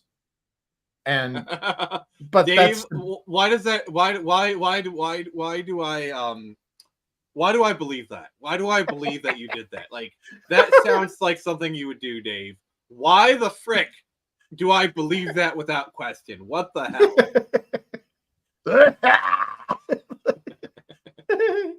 but like honestly, honestly, in hindsight, what I should have done is probably just like stand there and just kind of cough in his general direction and like watch him like scatter or something. Yeah. Oh, I think I'm coming down with something. You might want to stay 6 feet away from me, you know, or just some shit. Well, like as a staunch libertarian, like I believe every business has a right to do whatever they want in regards to that. If they're like bitching at you to wear a mask, fine. I'm going to go to your competitor. See ya. But or like the other hilarious thing, it's like outdoor dining is allowed. So what they did is like they built like these like ramshackle shacks right outside of the restaurant, completely closed in, but they're outside dining, which makes no sense. Like, yeah, like this is going to be an embarrassing point in history. I mean, to be fair, COVID is such an easy well to draw from. There was so much BS. Like, Gavin Newsom, like, oh, we got to close all restaurants, and then he got caught at a restaurant or some stuff. It's because he knew it was BS. Like the whole point of COVID was wealth redistribution. Like, I mean, I can't really talk about it on YouTube, but we are all aware of a certain laboratory, and we are aware that this was manufactured. This a isn't a certain naturally forum, occurring if thing. you will. Yeah, and this was all because Orange Man Bad put trade restrictions on a company. Like they just needed to get them out. Like this isn't a conspiracy theory anymore. When you can start looking at when you're watching like Forbes online and you're watching these congressional hearings, and they literally tell you this. But the average populace doesn't watch this, so they're just like, yeah, somebody ate a monkey or a bat or whatever the hell it was, a freaking pangolin. If I remember correctly, I love how like the lab leak theory was like conspiracy theory. You are a bad person, and then like a year later, like yeah, that's how it happened. Yeah, it was like, wow. So what you're saying is the only difference between a conspiracy theorist and someone telling the truth is about 6 months. Yeah, like so much stuff that was like we like everyone was calling out like year or two later, like yeah, it just was fake. Yeah, and how much of a fraud Fauci was. Oh God, yeah. Well, back in the 80s. I was just about to bring that up. Like the way he treated the AIDS epidemic. Yep, he killed a lot of gay people, dude. Like I don't understand, like why, like all the LGBT people who remember that, why did they support him? Like he is not your friend. Yeah, remember when he said that AIDS or HIV was transmissible through airborne stuff, and he like got people so paranoid. Like basically, if you were LGBT back in the 80s, like they treated you like a leper. To be fair, like AIDS was a really crazy time. Like once Magic Johnson came out and be like, yeah, I have AIDS, that's when they kind of started to take it seriously. Because like they were so like, oh, this is a gay plague. This is God's retribution against homosexuality. Like there was so much like rhetoric and just so much just like really bad stuff. It started off it was originally called gay cancer. Then it was called GRID, or gay related immunity disease. And the only way it got called acquired immunity deficiency syndrome, or AIDS, was when Ryan White, a hemophiliac, got it through a transfusion, which the Red Cross didn't screen for HIV because they didn't know what it was. So a bunch of people that were not gay or LGBT in any way, shape, or form started getting this gay disease. And they're like, oh, I guess we're not going to blame the gays for this anymore. Yeah, I do think Magic Johnson coming out as having AIDS, kind of like, that's when people were like, okay, let's take it seriously now. Yeah, yeah. Oh my God, yeah. What Dave's saying about what he did to the Beagles. Like, that as a beagle lover myself, my blood is literally boiling right now. Yeah, that I don't know how, like, cruelty. So the three groups, in my opinion, that are non-negotiable, that I will never tolerate any kind of victimization for, are little kids, the elderly, and pets. A wild animal that's got horns and fangs and can tear you apart. Yeah, go right ahead. You go mess with that. I'll shoot that mother effer. Well, no, but if it's but if FAFO. But if this animal is cute and cuddly, I mean, let's be honest. The only reason the koala is still alive is because it's cute. Yeah. Like if the koala was not cute, it would have been extinct like 100 years ago. Like have you like looked at at like how F the koala is, like how only eats eucalyptus leaves, and it'll always be so beyond that. Like, dear God, yeah. Well, there's a lot of really dumb animals that humanity is keeping alive artificially. The pandas, a giant ursine-like creature that's designed to eat meat, but it eats bamboo because it tastes better to them. And as a result, it doesn't get the dietary nutrition it needs, so that when it has things like twins, it has to choose which one of those twins is going to die because the body isn't producing enough milk to keep it alive because they're not eating the right diet.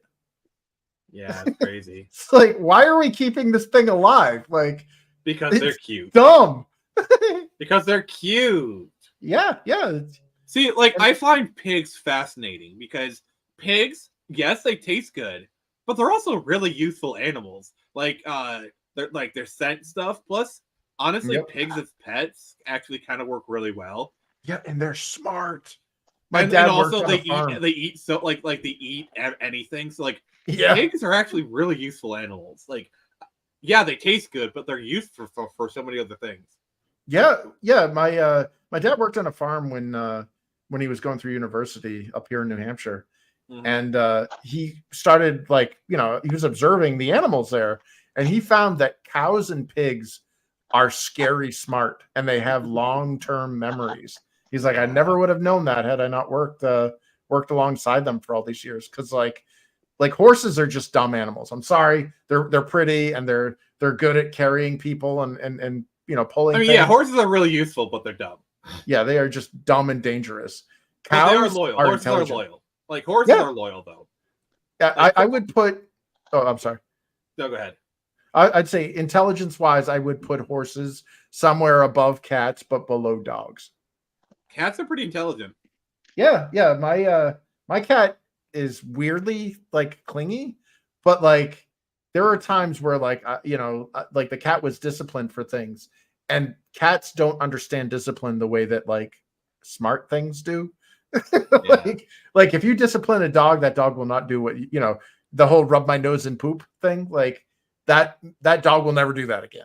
Well, but a cat will be like, how dare you? Dogs versus cats is dogs have been evolutionary conditioned for the past 10,000 years to be loyal to humans.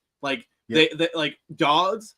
I think there's a 3% DNA difference between them and wolves, but that matters so much. There is 10,000 years of breeding of all of conditioning innate in that dog that to be loyal to humans. Yep. And I remember watching a special on border collies, which are the smartest breed of dogs.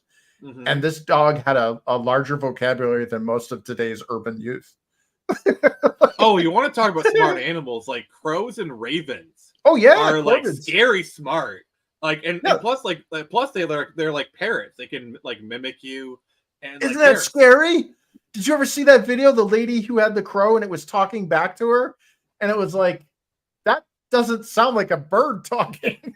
my favorite was this crow landing next to this guy, and he said some stupid stuff, and the crow just paused, looked at him, and be like, "F you," as if it was I'll show you the video after we go offline because nobody would believe the guy. They got it on video, but also the other thing is African gray parrots are so smart you can actually kind of have a conversation with them. Plus, what's really fascinating is parrots live 70 to 80 years. Oh yeah, that's a grandchild that's going to be getting your parrot. Yeah, that and tortoises.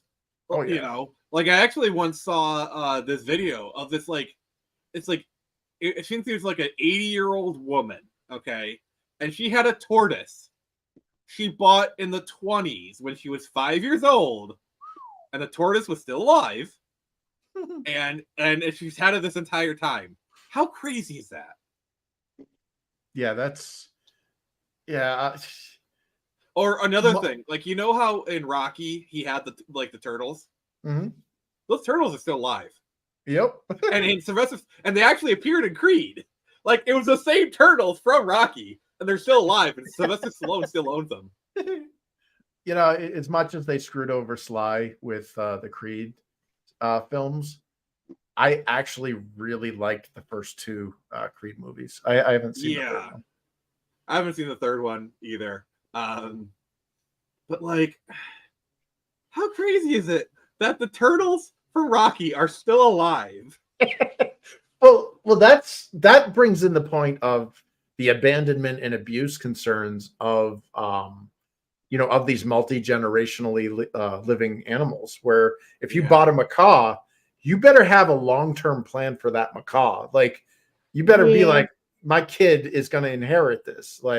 Either my kid is going to inherit it, or this organization is going exactly. Because I guarantee you, there's probably plenty of macaw organizations that are more than willing to work with elderly people who are okay, well, when you die, we'll take care of the bird, whatever. Because I'm sure a parent, if you have a bird for 50 years, if this organization is going to take care of it, if your kids won't, I'm sure there's organizations that will be more than happy to do that. Well, I mean, yeah, when you take on the responsibility of a pet, and you have the knowledge that this pet is going to outlive you, like it's the onus is on you to ensure that that pet is still receiving care after you're gone.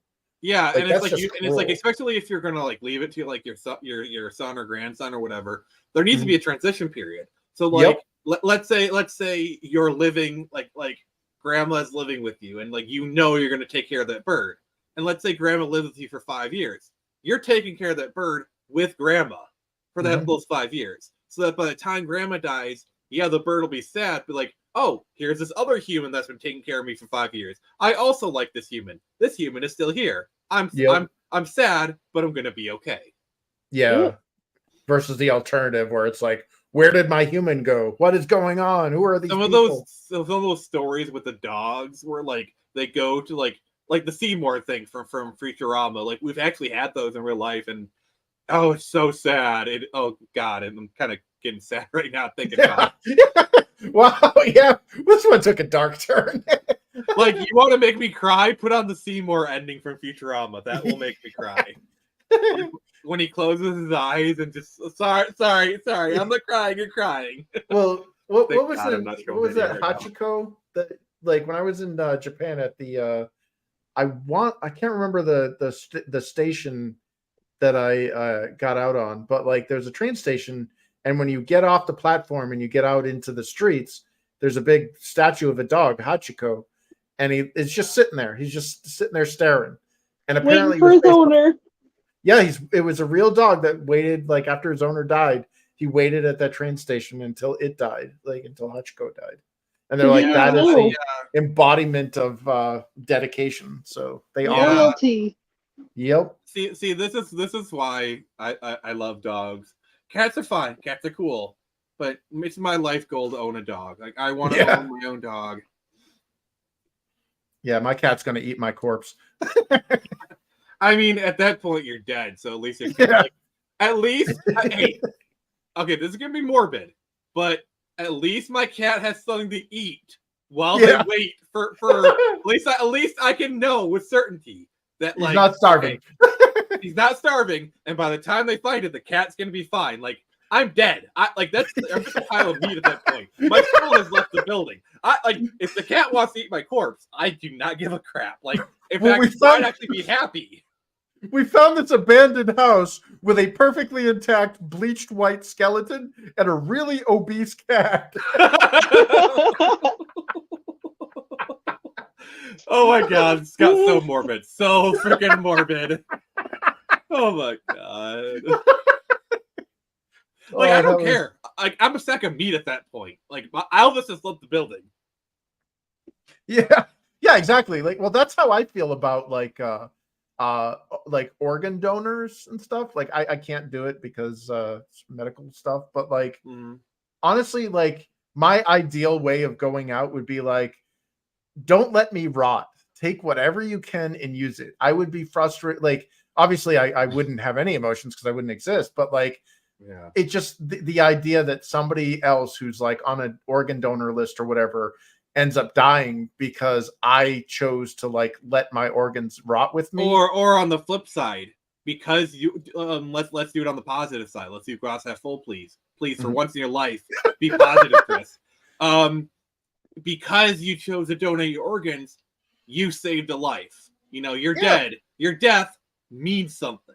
You know, like I'm the kind of same way. I'd love to be an organ donor, but like I probably can't because of medical reasons. But I'm the same way. Like I'd love it. Like harvest my stuff. Like just have everything I'm not using it. Flying around. I don't care. I'm dead. Elvis has left the building. I'm not using it. Like use it or lose it, and it's just organic matter at that point. It's what is it going to hurt? Sorry. The only thing I wouldn't do is I wouldn't donate my body to science because. They really just like. Have you seen what some of those medical students do with the cadavers? Like they're really disrespectful to those bodies. Yeah. I'll do like. You want to harvest my organs? Go right ahead. I know it's going to a good cause, but I just couldn't do it to science because like they are really disrespectful. Yeah, and that's a shame.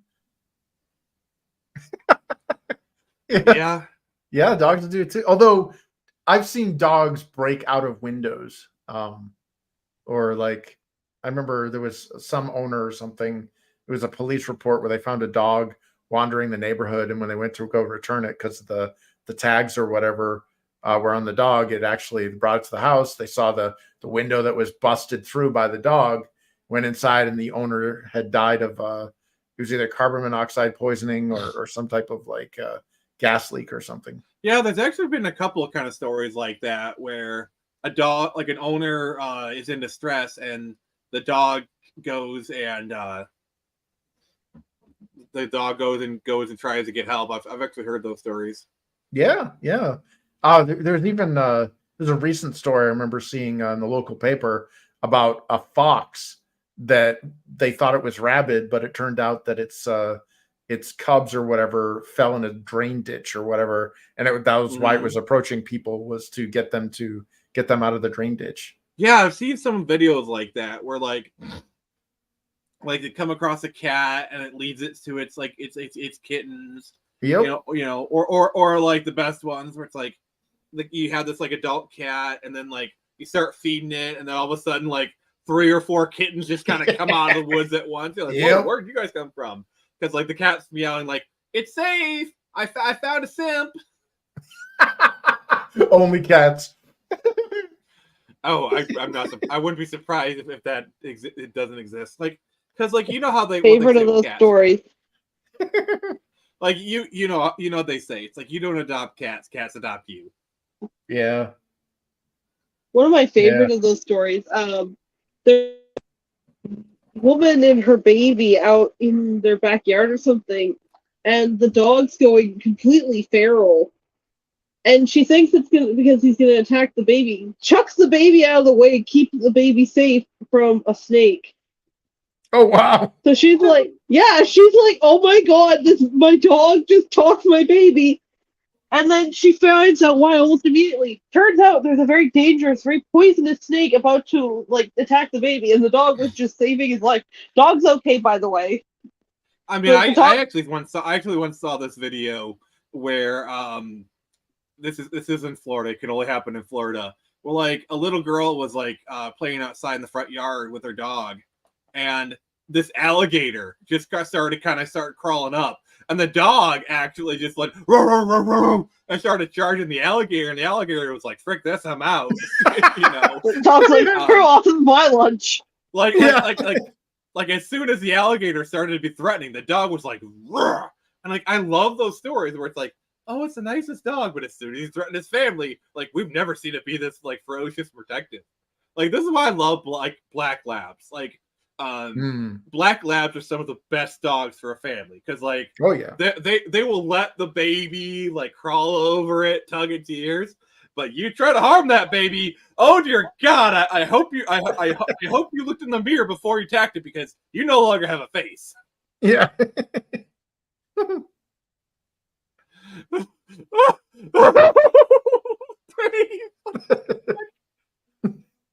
It's weird because like I don't know why, but like I have like I don't want to say an aversion, but like I think turtles are the only reptiles I like.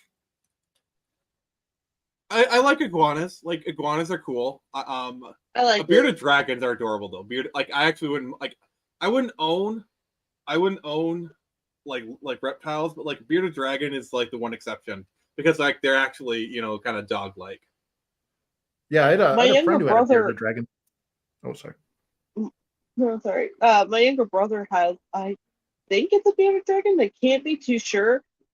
It's a lizard either way, but he calls it poggers. Poggers. Oh my god. That is his name for it. Like yeah, and obviously what does? Snakes. Yeah, I could never honestly have a snake. Especially like it's like how like I'm a rat person. I will get new rats, by the way. I probably plan on getting them in a few months. Oh, nice. But like, because like I'm just gonna get one probably. But like snakes eat rats. Like rats are kind of snake food. Oh yeah, like, that's a bearded dragon. Look at that! Like, I could actually see myself with this animal because like they're active, Look at that! Climbing. Yeah, like it's active and it's doing stuff and it clearly likes its owner. You know what I'm saying? You Like could they show chill. affection. Yeah. Look at that. Like Really Give likes it a that fruit. fruit. Yeah. Look at the dog in the background.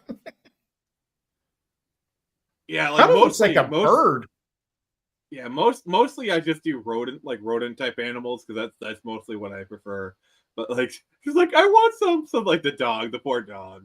The dog's like, wait, Mom, come on, give me love too. Mealworms. Yeah, like I've known some people who have had snakes and like they're affectionate and that's cool. It's just like, look at his smile. Look at the smile of that thing. Like Yeah. he's You notice he's got like a front. Oh, is he's gonna slingshot it? Like I don't know. Like they act kind of rat like. The bearded dragon. They kind of come across very rat like to me. Like bearded dragon. Oh, sorry. I got it. It looks like it's got front set eyes, which is weird because reptiles have saurian or side. You know what I mean? Like, look at that. Like he's got front set eyes are the mark of a predator. Yep. Yeah, and I mean there are reptiles that are predators. You know, so yeah. Well, like when you look at like raptors and stuff, like big birds, like they're all side. Like their eyes are saurian too. And it's weird seeing. You know, like a lizard that's like A, both alert, and B, with a more of a front set eye. Sorry, this is the way it closes like, eye. get that leaf out of my face. Yeah, it's like I'm no vegan. The fruits are one thing, the leaf is another. It's like go away. It's like don't stop the oil. I like the oil. Yeah. But yeah, I could see myself owning a bearded dragon because look at how like active they are. Yeah. The thing that I never actually liked about reptiles was they just were like so inactive. Yeah. But this thing, it's very active. Yeah, like the thing about iguanas is they can be dog-like. Like I saw a video where a guy had an iguana and it came up running up to him like a dog when it came home. Oh wow. Wow. Yeah. Yeah, I had a friend who had anoles or anoles. And yeah, they're like you said, he had them in an aquarium. And those things were like doing one of two things. They were either just sleeping or doing like slow motion crawling. There was no like activity like this. Yeah, because to me, those types of pets are more furniture than pets. Yeah. Like, to me, fish are furniture. Like, yeah, if I get fish, it's going to be because I want them as furniture. Yeah. Oh my God, It's look at funny. him living his best life. Just sitting by the window. God, it makes me miss the summer. I can't wait until the leaves come back. Yeah, it's going to be good. But yeah. What else? Like, some other another pets. Like, you guys heard of chinchillas, right? Oh yeah. You can't pick up a chinchilla by its grabbing it. Like you have to pick it up by its tail because it has floating ribs that'll like puncture its organs, and it takes a bath in a plate full of dust. Yeah, or a bowl full of dust. I mean, they're really cute, but the thing about like chinchillas is they live 15 years. So if you get them, they're an investment. You know what I'm saying? Yep. That's a long Like term, right? That's the thing I like about rats is they live 2 to 5 years. So if they get sick or whatever, it's like, okay, fine. These, if they get sick at like 4 years old, it's like you kind of got to get them treatment because you know they have so much life left in them, and you feel like you know what I'm saying? Yep. Yeah. But look how cute that is, though. Yeah, those are. I had a friend who had one. In fact, I had another friend we called Chinchilla because the joke was that he was a slob, and that when he took a bath, it was just rolling around in dirt. The other one is like sugar gliders. Yeah, like I don't know if I ever own one of these. Dude, these were all the rage in Australia. Holy crap! Yeah. When I was in Australia, almost every kid there had one of these things. Yeah, like I mean, can you like look at them? Apparently they pee a lot. Yeah, rats do too. All I can think of is Samurai Shampoo. Look at that, John. Look at that, cool. It's like a little monkey, little flying squirrel monkey. It is literally a flying squirrel. This is Rocky. Which, yeah.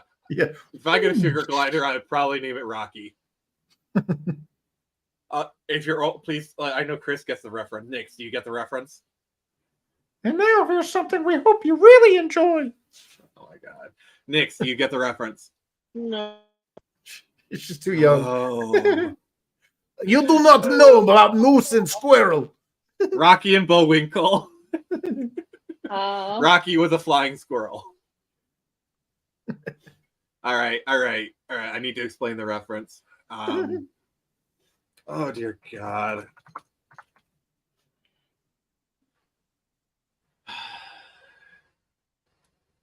Oh, I forgot there was a live action. Yeah, they made it like 2000 or something too.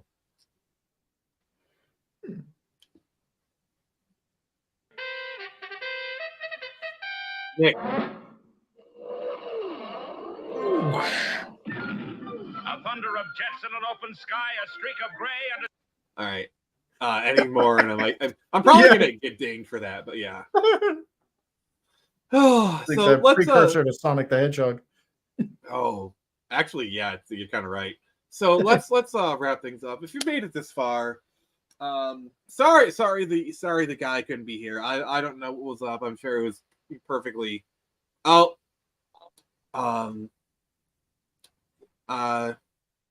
Actually, guys, say something. All right. Something? No, that's hopefully hopefully the Nick Arcade guy can I just got a message from him a few minutes ago, so hopefully I'm going to keep this going for a little bit longer. Yeah, monkeys can be good pets. Yeah, apparently he had some like real life stuff that come up, so I had a feeling.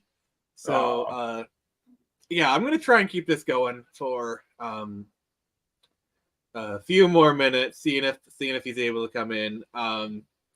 But yeah, so if you made it this far, please like, comment, and subscribe.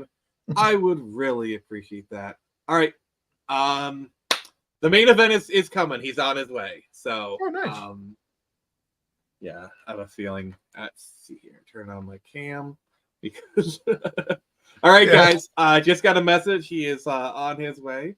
So I can't believe we stalled for almost 2 hours. Like good job, guys. 2 hour filibuster. I mean, we did a good. Sorry, I have to get going. One of my dogs is missing, and it's kind of freaking my family out a little. He's old, so you know, there's always the chance that there's a reason he's missing. Yeah. All right, yeah. So we'll probably keep going for like another like half hour. So we'll do an abridged version of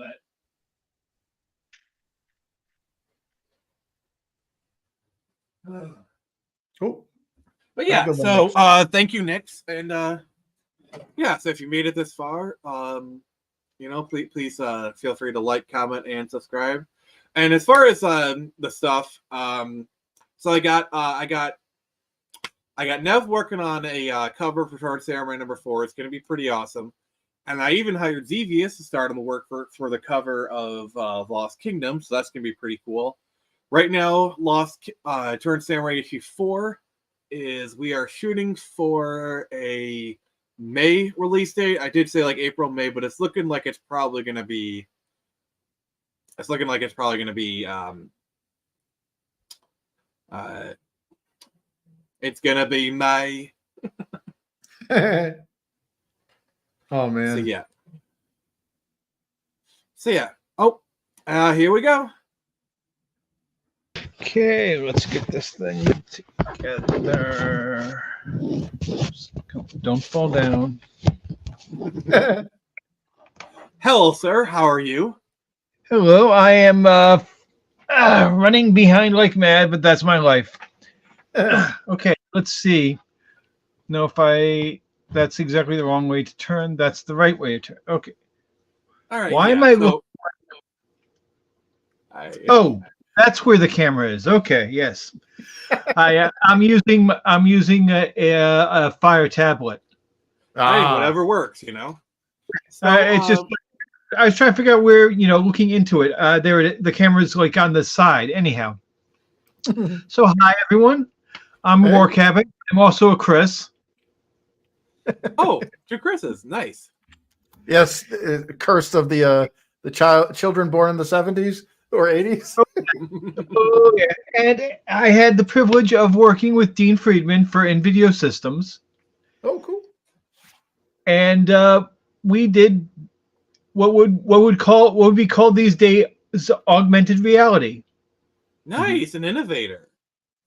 Oh yeah, it 10 years later. Sorry, I was just trying to turn the sound off. Yeah, so please go on, sir. I'm just trying to see if I can find my volume and maybe boost things a little bit here. Yeah, we can hear you just fine, sir. Yeah, you're coming in great. Oh no, that's mute. Okay, that way's up. Okay.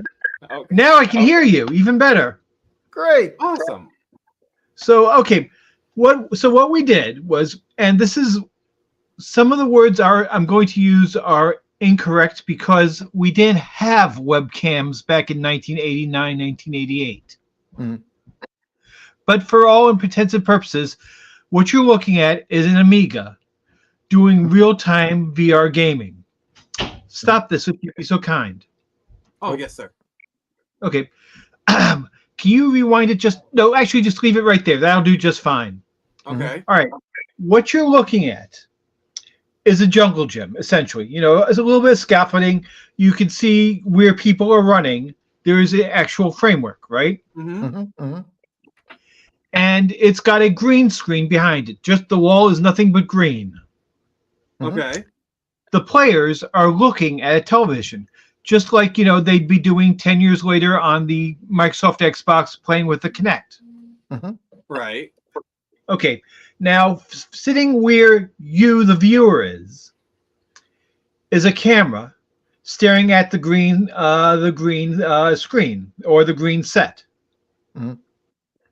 That camera is feeding directly into a piece of video output, but it's also feeding into what's called a chroma key. Mm-hmm. Chroma key is a little box, and what it basically says is, go talk to the computer, check against the edge detection software, and when a player hits an edge qualified location, it triggers something. Because if you'll notice, people only actually do one thing here, which is hit something. It doesn't know anything more than really hit and direction. Is it okay if I press play again? Well, I just wanted to point this out. So you see the interaction location, the start and the starts, and the rest of it is purely non-functional. So we didn't.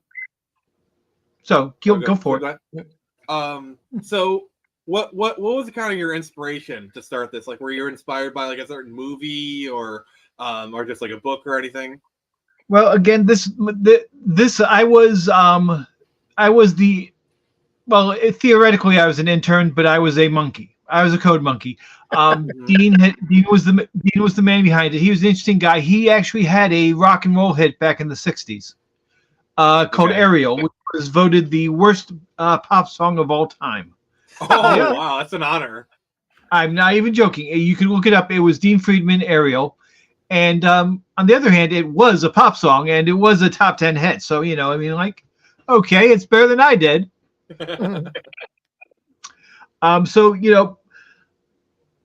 I don't know what inspired him, but I gotta tell you, I think it would not only was it interesting, but the tools he had to work with it was extremely challenging. This is the equivalent of being in a cave with a box of scraps. I understood that reference. Because guess what? We didn't have a hard drive. Oh wow.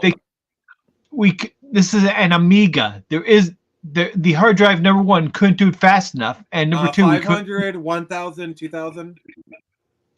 Oh, which one was it? 500, I believe. Okay. All We're right. we're talking antique, slow, and ancient. Yeah. So what happened is we had a Laserdisc player. Oh. And the Laserdisc held the sprites, and the sprites are the background and everything, and every other single object on there that interacts and or moves.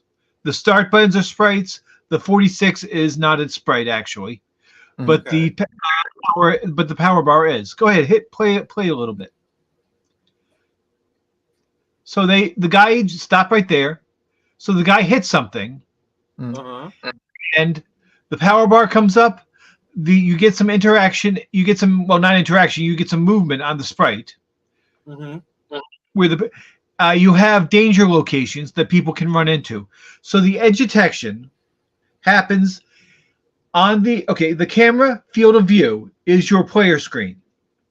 The chroma key feeds into the edge detection software, and it knows where these locations that do things are, like where the heat from the vents comes, where the sparks from the machinery is, and if the player, which is represented by a outline of the person, because they're not green, very tricky. Right. So if the edge of the not green place hits a location that does a thing on the screen, the event happens. Okay, kind of like it's basically like an and/or function. Essentially, I mean, this is about as simple state logic as you can get, but the fact that it actually worked, dynamically is pretty good. I mean, really. Yeah. Like the fact that you were able to get this working with like the admittedly, like you said, primitive technology of the time is just fascinating. Yeah, and the fact that not only was it working, but it was working live. And when I say live, I mean it was not a scheduled demo. This was actually, kids are about as unpredictable as you can get. So the fact that, worked reliably, repeatedly, as things go, enough for people to bet money on. I mean, that's what a game show is. That's an accomplishment. Yeah. So when did Nickelodeon enter the picture? Like, did you approach them? They approach you? Like, how did this come happen? As far as I understand it, Dean pitched it everywhere. He would. A lot of our other exhibits went into children's science museums. Like we had one exhibit in Boston, and I'll be honest, I don't actually remember where the others were, but I do remember the Boston Science Museum had it. I mean, you're talking 30 years ago, so I think you're excused. Yeah, it's so we had exhibits. I would. Do you want to take a look at some of the other stuff that he did? If you have links to it that I can share, sure. Well, I'm saying just crank up YouTube and search for "in video," one word. Let me just do it with you. And in the video. NVIDEO. All right. Yeah, one word. Oh, okay. In video systems, all one word is the user. In the video systems, one word. Oh. Yeah, that should get you the user. Oh. No, not no. The username is INVIDEO SYSTEMS. Oh, okay. Yeah. You're in the video, yes. There we are. Okay. And you will see right there at the Brooklyn, you'll see Dean himself. And these are other stuff. Here is some. Here are. So we took them to children's science exhibit. Not convention. Well, yeah, conventions. And we tried to sell the museums on this thing, and Nickelodeon or the people who made the show were at that place, and they saw the thing that we were doing. And they're like, we can make a show out of this. And they were like, this would make a great set piece. Yeah. Yeah. You may want to skip ahead a little bit. All right. Yeah, this is Dean talking about dreams and what they're made of, and then eating a big apple, and yeah, it's 5 minutes of talking about random stuff. gotta get that engagement time, I guess. Whatever. Yeah, yeah.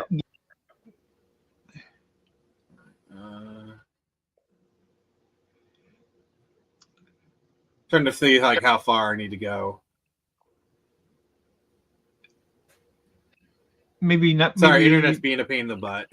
No, it's good. If we want a quicker one, let's try Eat a Bug. Okay. Our first Nickelodeon thing. We did this on their Total Panic show. So that's 89. Oh wow. 89. Wow. Yeah, virtual volleyball will show you what how we set it up basically, and people using it in a less. Well, this is the same thing. Here we go. Okay.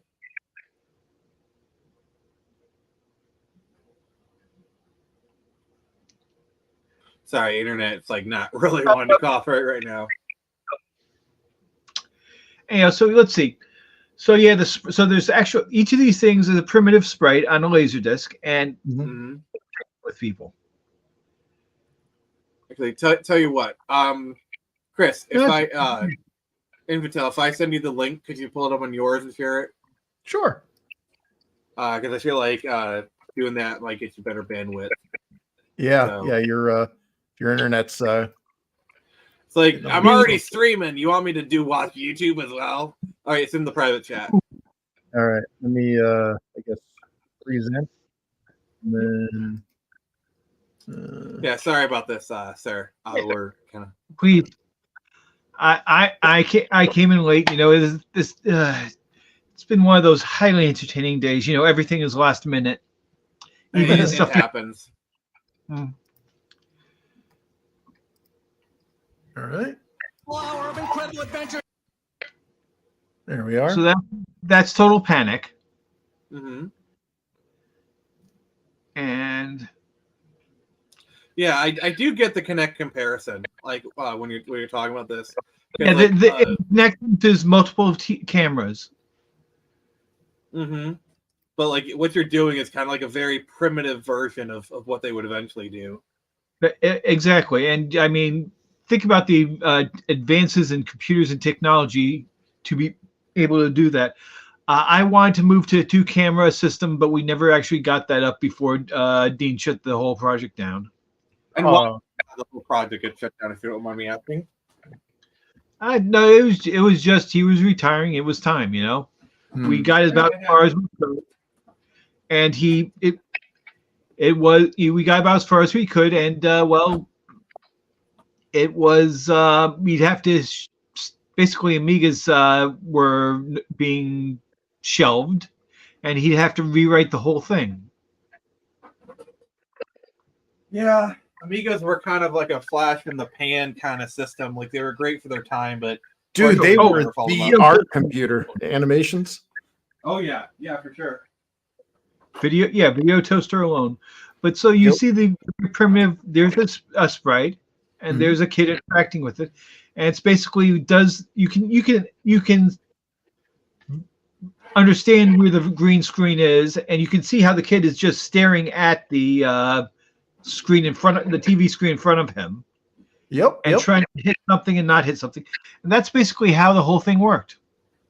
That's really, and this was all based on the chroma keys, kind of like hotspots or collision detection.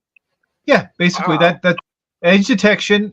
Just very simply, just view everything you see here as a cutout, and where it hits.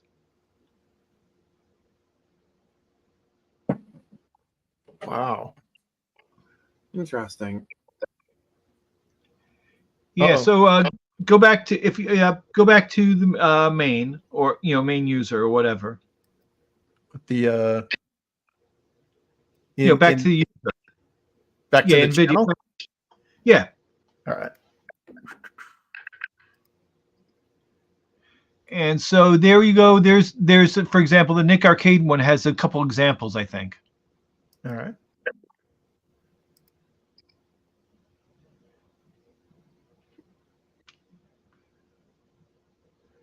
Yeah, you can skip ahead a little. All right. It's them cheering, and then cheer, cheer, cheer, run to the and run in, and here we go. So again, this is a jungle gym essentially. Literally. Yeah. Some ladders, a little thing to duck under, and here's a platform with the platform, and they're just standing in one place and jumping and ducking. Coin. Yeah, like this is actually like surprisingly good. Like I could see like an arcade having this today and actually being Dave and Buster's, man. Yeah. But yeah, and I think it's like you said, what you're doing, what this is kind of like an early like augmented reality. Literally we didn't have that term, at the time, but this is you can see, you can visualize the structure behind it. Yeah. Mm-hmm. Like imagine having something like this running on an Apple Vision Pro. Oh yeah. Yeah, like you have like a wireless headset. Heck, I kind of want to just create like a demo of like literally recreating all these things like in the Apple Vision Pro, like down to the sprites. I'm just saying you can, and here's where we experimented with having the camera in a different location. Yeah, I think we did a really good job of like your normal video game camera angles. I think this is what really sells it, is especially like games were 2D at the time, so people were used to certain camera angles, and I think you did a really good job of like recreating the camera angles that people are expecting. And like I said, I was trying to work on a two-dimensional camera so people could go in and out, two cameras at once. Never worked that well. Oh, that was great. That one with the climbing. Well, it was flat, but I was trying to simulate a climbing wall. Oh, hey, he's very essentially crawling, but yeah. Yeah, he's literally crawling. It's not actually a climbing wall, but we faked it. Yeah, I think it's pretty good, honestly. Yeah, I always thought this was all fudged. Like I'm actually really surprised that this was a functional this was a functional like automated system rather than people watching. Nobody. Yeah, nobody actually believes that it was, but when you get down to it, the design was. Oh, here's a fun. Again, this is the platform. Again, we only had 4 or 5 different basic setups. This is the same as the minecart when you get down to it. Yeah. But each setup was, once you get ownership of the space, you can get some pretty smart things going. Yeah. Wow. And it's like the whole like limitations breed creativity kind of thing. Exactly. Here, for example, you could run out of power and you could get more by hitting the orb. Nice. And we could have things change up. You get lessons from the old man. The old man tells you go left, you go left. The old man says go right, you go right. Yeah, that's. Well, I noticed that there was a transition.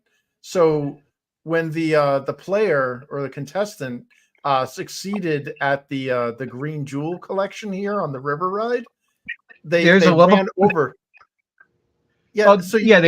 That was just actually at the transition, I believe, was end of game.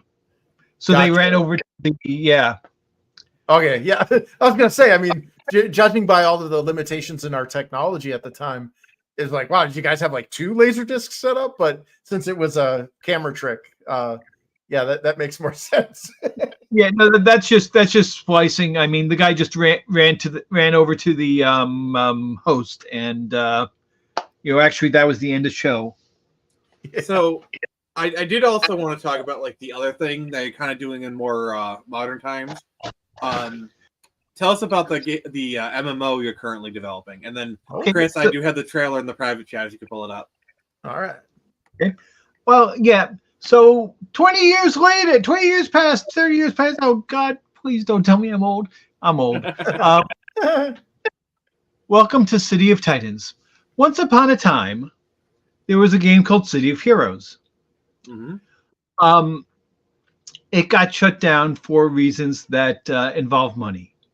Yeah, always. Among other things, taxes. And I'm not even joking. Texas did one of the possible reasons, because the company that shut down, which was the publisher and not the people making the game, if that makes sense. I believe.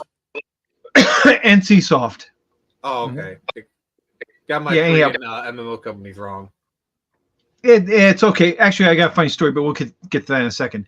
Yeah. NCSoft, basically, Texas passed a law saying something sales tax on everything made in that state, and they were going to have to just start paying millions of dollars. And no.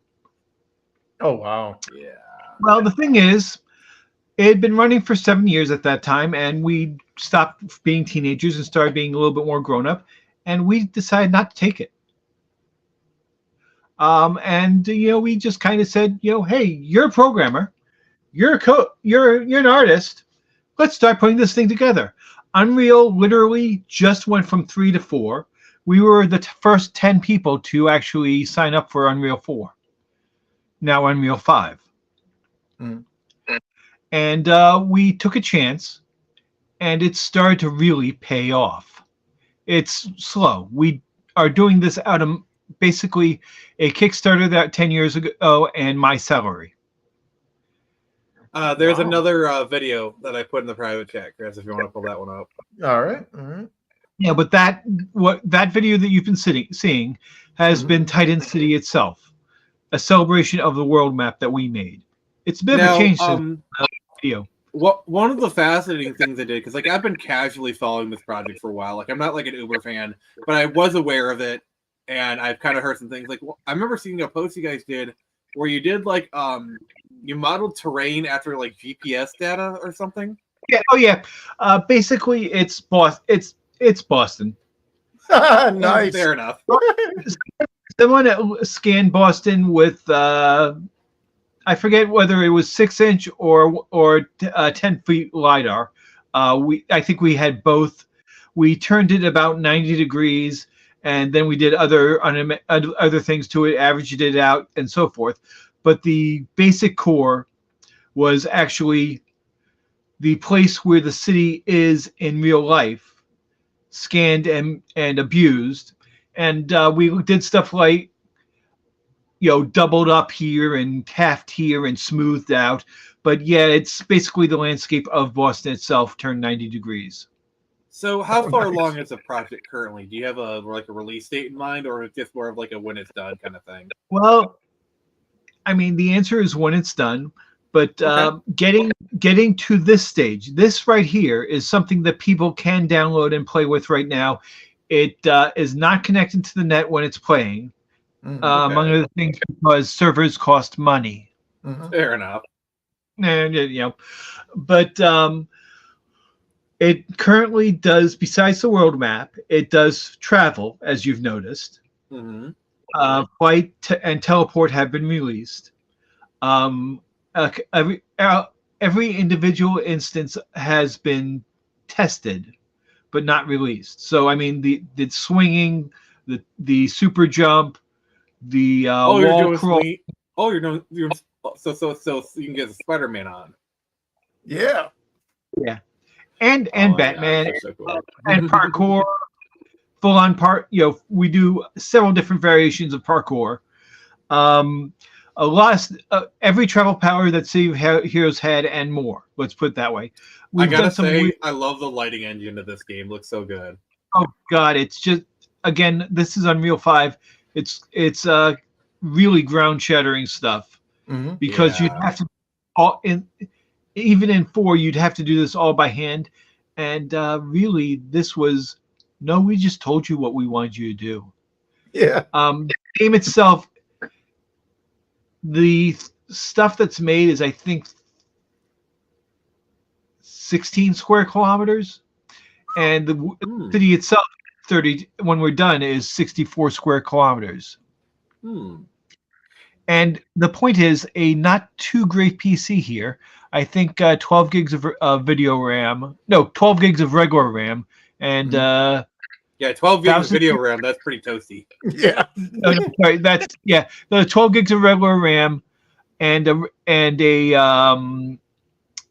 I think 8 gig of normal RAM. That's pretty modest, honestly. That's teleport, by the way, right there. That's cool. Yeah. Like those system. And what video card are you targeting? I want to say this is a Radeon 1000 series. Mm-hmm. So would that be in NVIDIA land? No.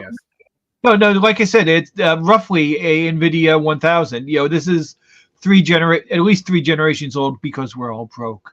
Oh, okay. so like 1080 kind of stuff. Yeah, the 12 gigs of RAM. Yeah, most people have things like that. That's pretty fair. And then the thing is, it requires a heftier video card now than will on release because HLDs are not active.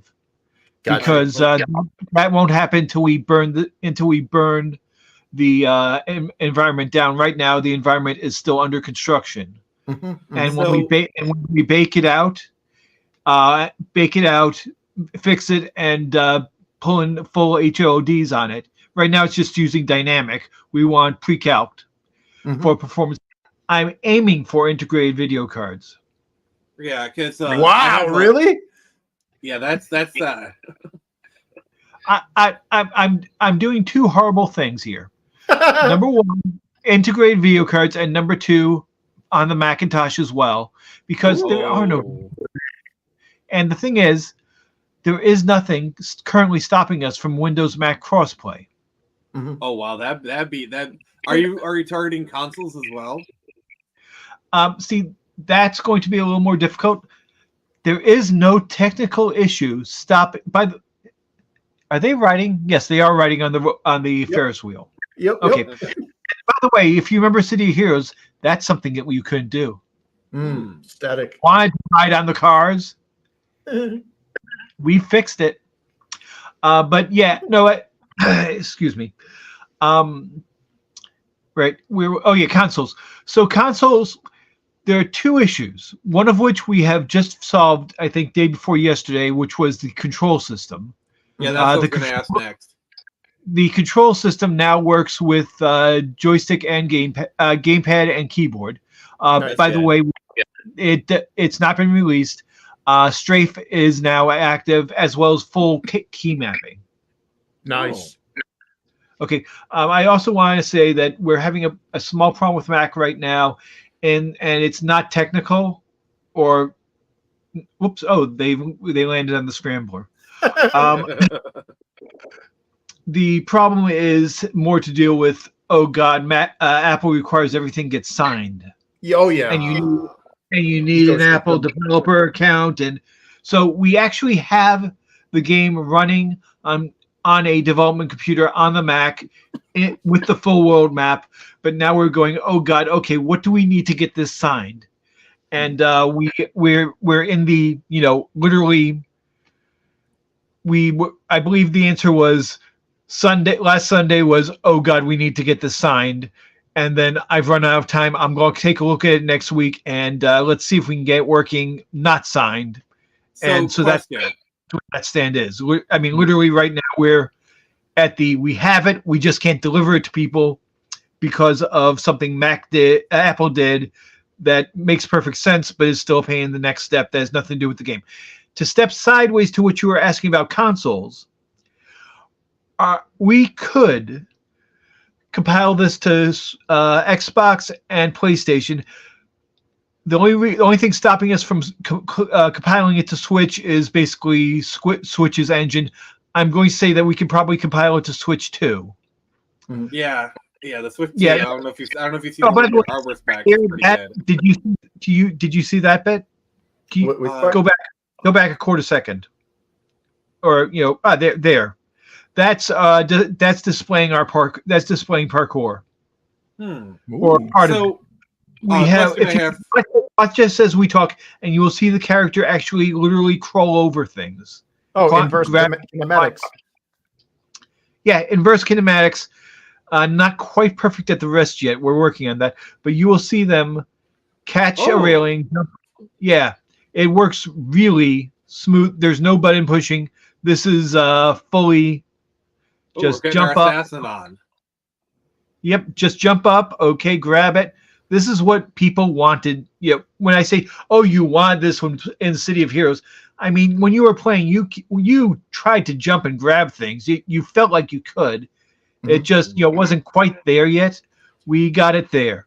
The possibility. I'm honestly the possibilities with just like that kind of parkour are just crazy, like races and just like movement. Oh, there is stuff that you haven't seen, like at the videos we haven't released because but we've done a lot of things that we've prototyped pretty much everything. Individual missions. There's a sewer. There's a warehouse. There's office buildings. We just can't give them out to people. We did do there is a office video up, but let me finish what I was before I get too horribly direct. I'm sorry. This is a question. I've been trying to answer it and I got distracted repeatedly. So there's nothing technically stopping us from going on the consoles except possibly the Switch. Okay. The issue there is mostly money because the game has to be signed and improved, number one. And number two, Xbox's issue with crossplay is Xbox's issue with crossplay. That's purely on them forcing things.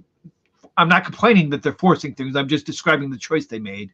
They force things through their Xbox situation for talking to other computers, which makes a safer environment for the end player. So I mean, it's valid, but making an Xbox and a PlayStation play on the same game is possible now.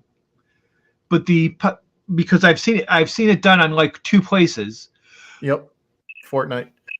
Right, but yes, and like I said, Fortnite uses the same engine. We have access to exactly Fortnite's technology, and we know how to use it. Yeah, I mean that's what this is. And we have a little bit better than that, but that's beside the point. We do things with it that they haven't imagined yet because they haven't had to. But but what's stopping us is their licensing, their restrictions. This is not a complaint. This is just a description. They chose to do things this way, and so we have to follow that, get things signed and approved. And frankly, we just haven't had the time yet to pull that off, or the manpower to spare in that direction. It is somewhere we want to go, probably year 2 after release, but we want to get the game working first on computers, and then we want to make it work right. Have you played Final Fantasy 14? Oh yeah. Yeah. So how the gamepad controls change. Huge fan of that. Yeah. I am too. It's Final Fantasy 14 has been a huge inspiration to us because we want to steal all of it. I mean, if you're gonna steal, might as well steal from the best. I mean, exactly. But all the things that it's done are things that that City of Heroes didn't. And I'm not saying, this is better, that's better. I'm just saying there are things that City of Heroes is our primary inspiration. But if you're going to look at, besides the innovations that we're coming up with, and we are doing a few, I like to think, but if you want to look at things that Final Fantasy does that City of Heroes didn't, and you look at it and you say, that's a good idea. Yeah, we're stealing that. Nice. I mean, that's all. It's there. I can see it. I can do it. Yeah. Well, actually, that kind of brings up a question about kind of the changing trends in the way that massively multiplayer games have kind of handled their player bases. Some of the ones I worked on, we had a lot of issues with dealing with latency and like load balancing, where you had to define kind of what your ceiling or what your maximum number of users or players or clients, whatever, were in a shard. Like, have you seen Dead Island's opt-in system? No, I have not. So sorry. Sorry. I mean, it's pretty simple. There is going to have to be experimentation, but we're running a fairly simple fairly simple vertical sharding experience. You know, multiple servers, multiple dynamic servers. So we're going to try, because at least 3 or 4 games have successfully pulled off eliminating sharding. Eliminating country-specific sharding. Yeah. Regions. We're going to try eliminating it if we have to swap into country-specific region. Geographically specific regions. We're going to pull it up. We're going to have to do that. We have the capability. We're just trying not to. We're doing a horrible thing, which is the term I use for, oh God, this is a horrible idea, but it actually works, so we're doing it. We're partnering with partnering is not necessarily the right word, but we are working with, and we have access to a couple of former people who were part of a cloud server company, who I'm not going to name right now until we actually are partnered with them. But we have the guys who basically developed it, and we're very distributed. We don't actually have an office. Gosh, I love that water. I'm just saying that looks like water. That feels like water. Yeah. That's a lot of work. Oh, normal maps. Oh, it's better than that, but yeah. Oh, it's actually using geo deformation. Yeah. Oh, sweet. Oh yeah. I mean, if you look at the waves waves will do things, and there's buoyancy, and there can be. What are you going to do? Are you? Yes, you are. Now that's timing. That's timing. There's a Warbird. I will say that the underwater right now does kind of have more grass because we didn't actually fix it. But yeah, that's them running around on the water. I want to make this clear, folks. This is not a video I chose. Look at that. Look at that shadow. This is the ocean is actually ocean. The person just flew into it and then flew back out. And I'm sorry to interrupt you, but I do have to. I'm sorry, we're kind of running out of time. I'd love to have you come on again and go into more detail, because this is really fascinating stuff. Unfortunately, this is stuff I got to do. I'm sorry. I had half a quick point. Where was I talking about before the ocean distracted me? Real quick, I'll just. We were talking about the vertical shard. So you could have. Right. So cloud. We are actually using a cloud company to run the servers on, and we're going to try to distribute it in a fairly dynamic way type thing. We're also using it to develop on, so we're getting a lot of dog food practice. Eat your own dog food. So we're looking at about 150 mechs, but we're also, besides the vertical sharding, of whole world, we are doing a little bit of intermediate zone sharding. It's turning out to be bigger than we thought. Yeah. Yeah, that's a whole other piece within itself. Yeah, but the fun part is, we're also going to be using that vertical sharding to separate heroes and villains. So it's not red team, blue team all the time together unless you want to be. So there's basically three slices of hero, villain, and mixed PvP. So you won't get that PvP unless you go into a vertical slice PvP specific location, or the horizontal slice PvP OK map. Nice. Yeah, I mean it honestly parts of. A lot of this stuff here is still experimental. We have prototyped every system in the game, so we know we can do these things. It remains to be seen how much of them is a good idea. What we just did on our back end, what we've just literally 2 weeks ago finished, was converting everything from the original Windows experimental Does This Work? If you look at our Twitch, you'll find videos of 10 or 15 people running around inside a map, talking to each other with very, very primitive costumes. And we've now converted everything to run under Linux and Postgres, which is nice because you can back that up without shutting down the server. Oh, Well, No, but yeah. Yeah, sorry. I wanted to let you finish your point. So I'd love to have you on at another time to kind of talk more about this because this is really fascinating stuff. It's just unfortunately, life. Thank you so much. A week, I hope to have a lot more to talk about. yeah, man, this is really cool. So whenever you want to come back on, feel free to hit me up and I'll give you some airtime and whatnot. I appreciate you.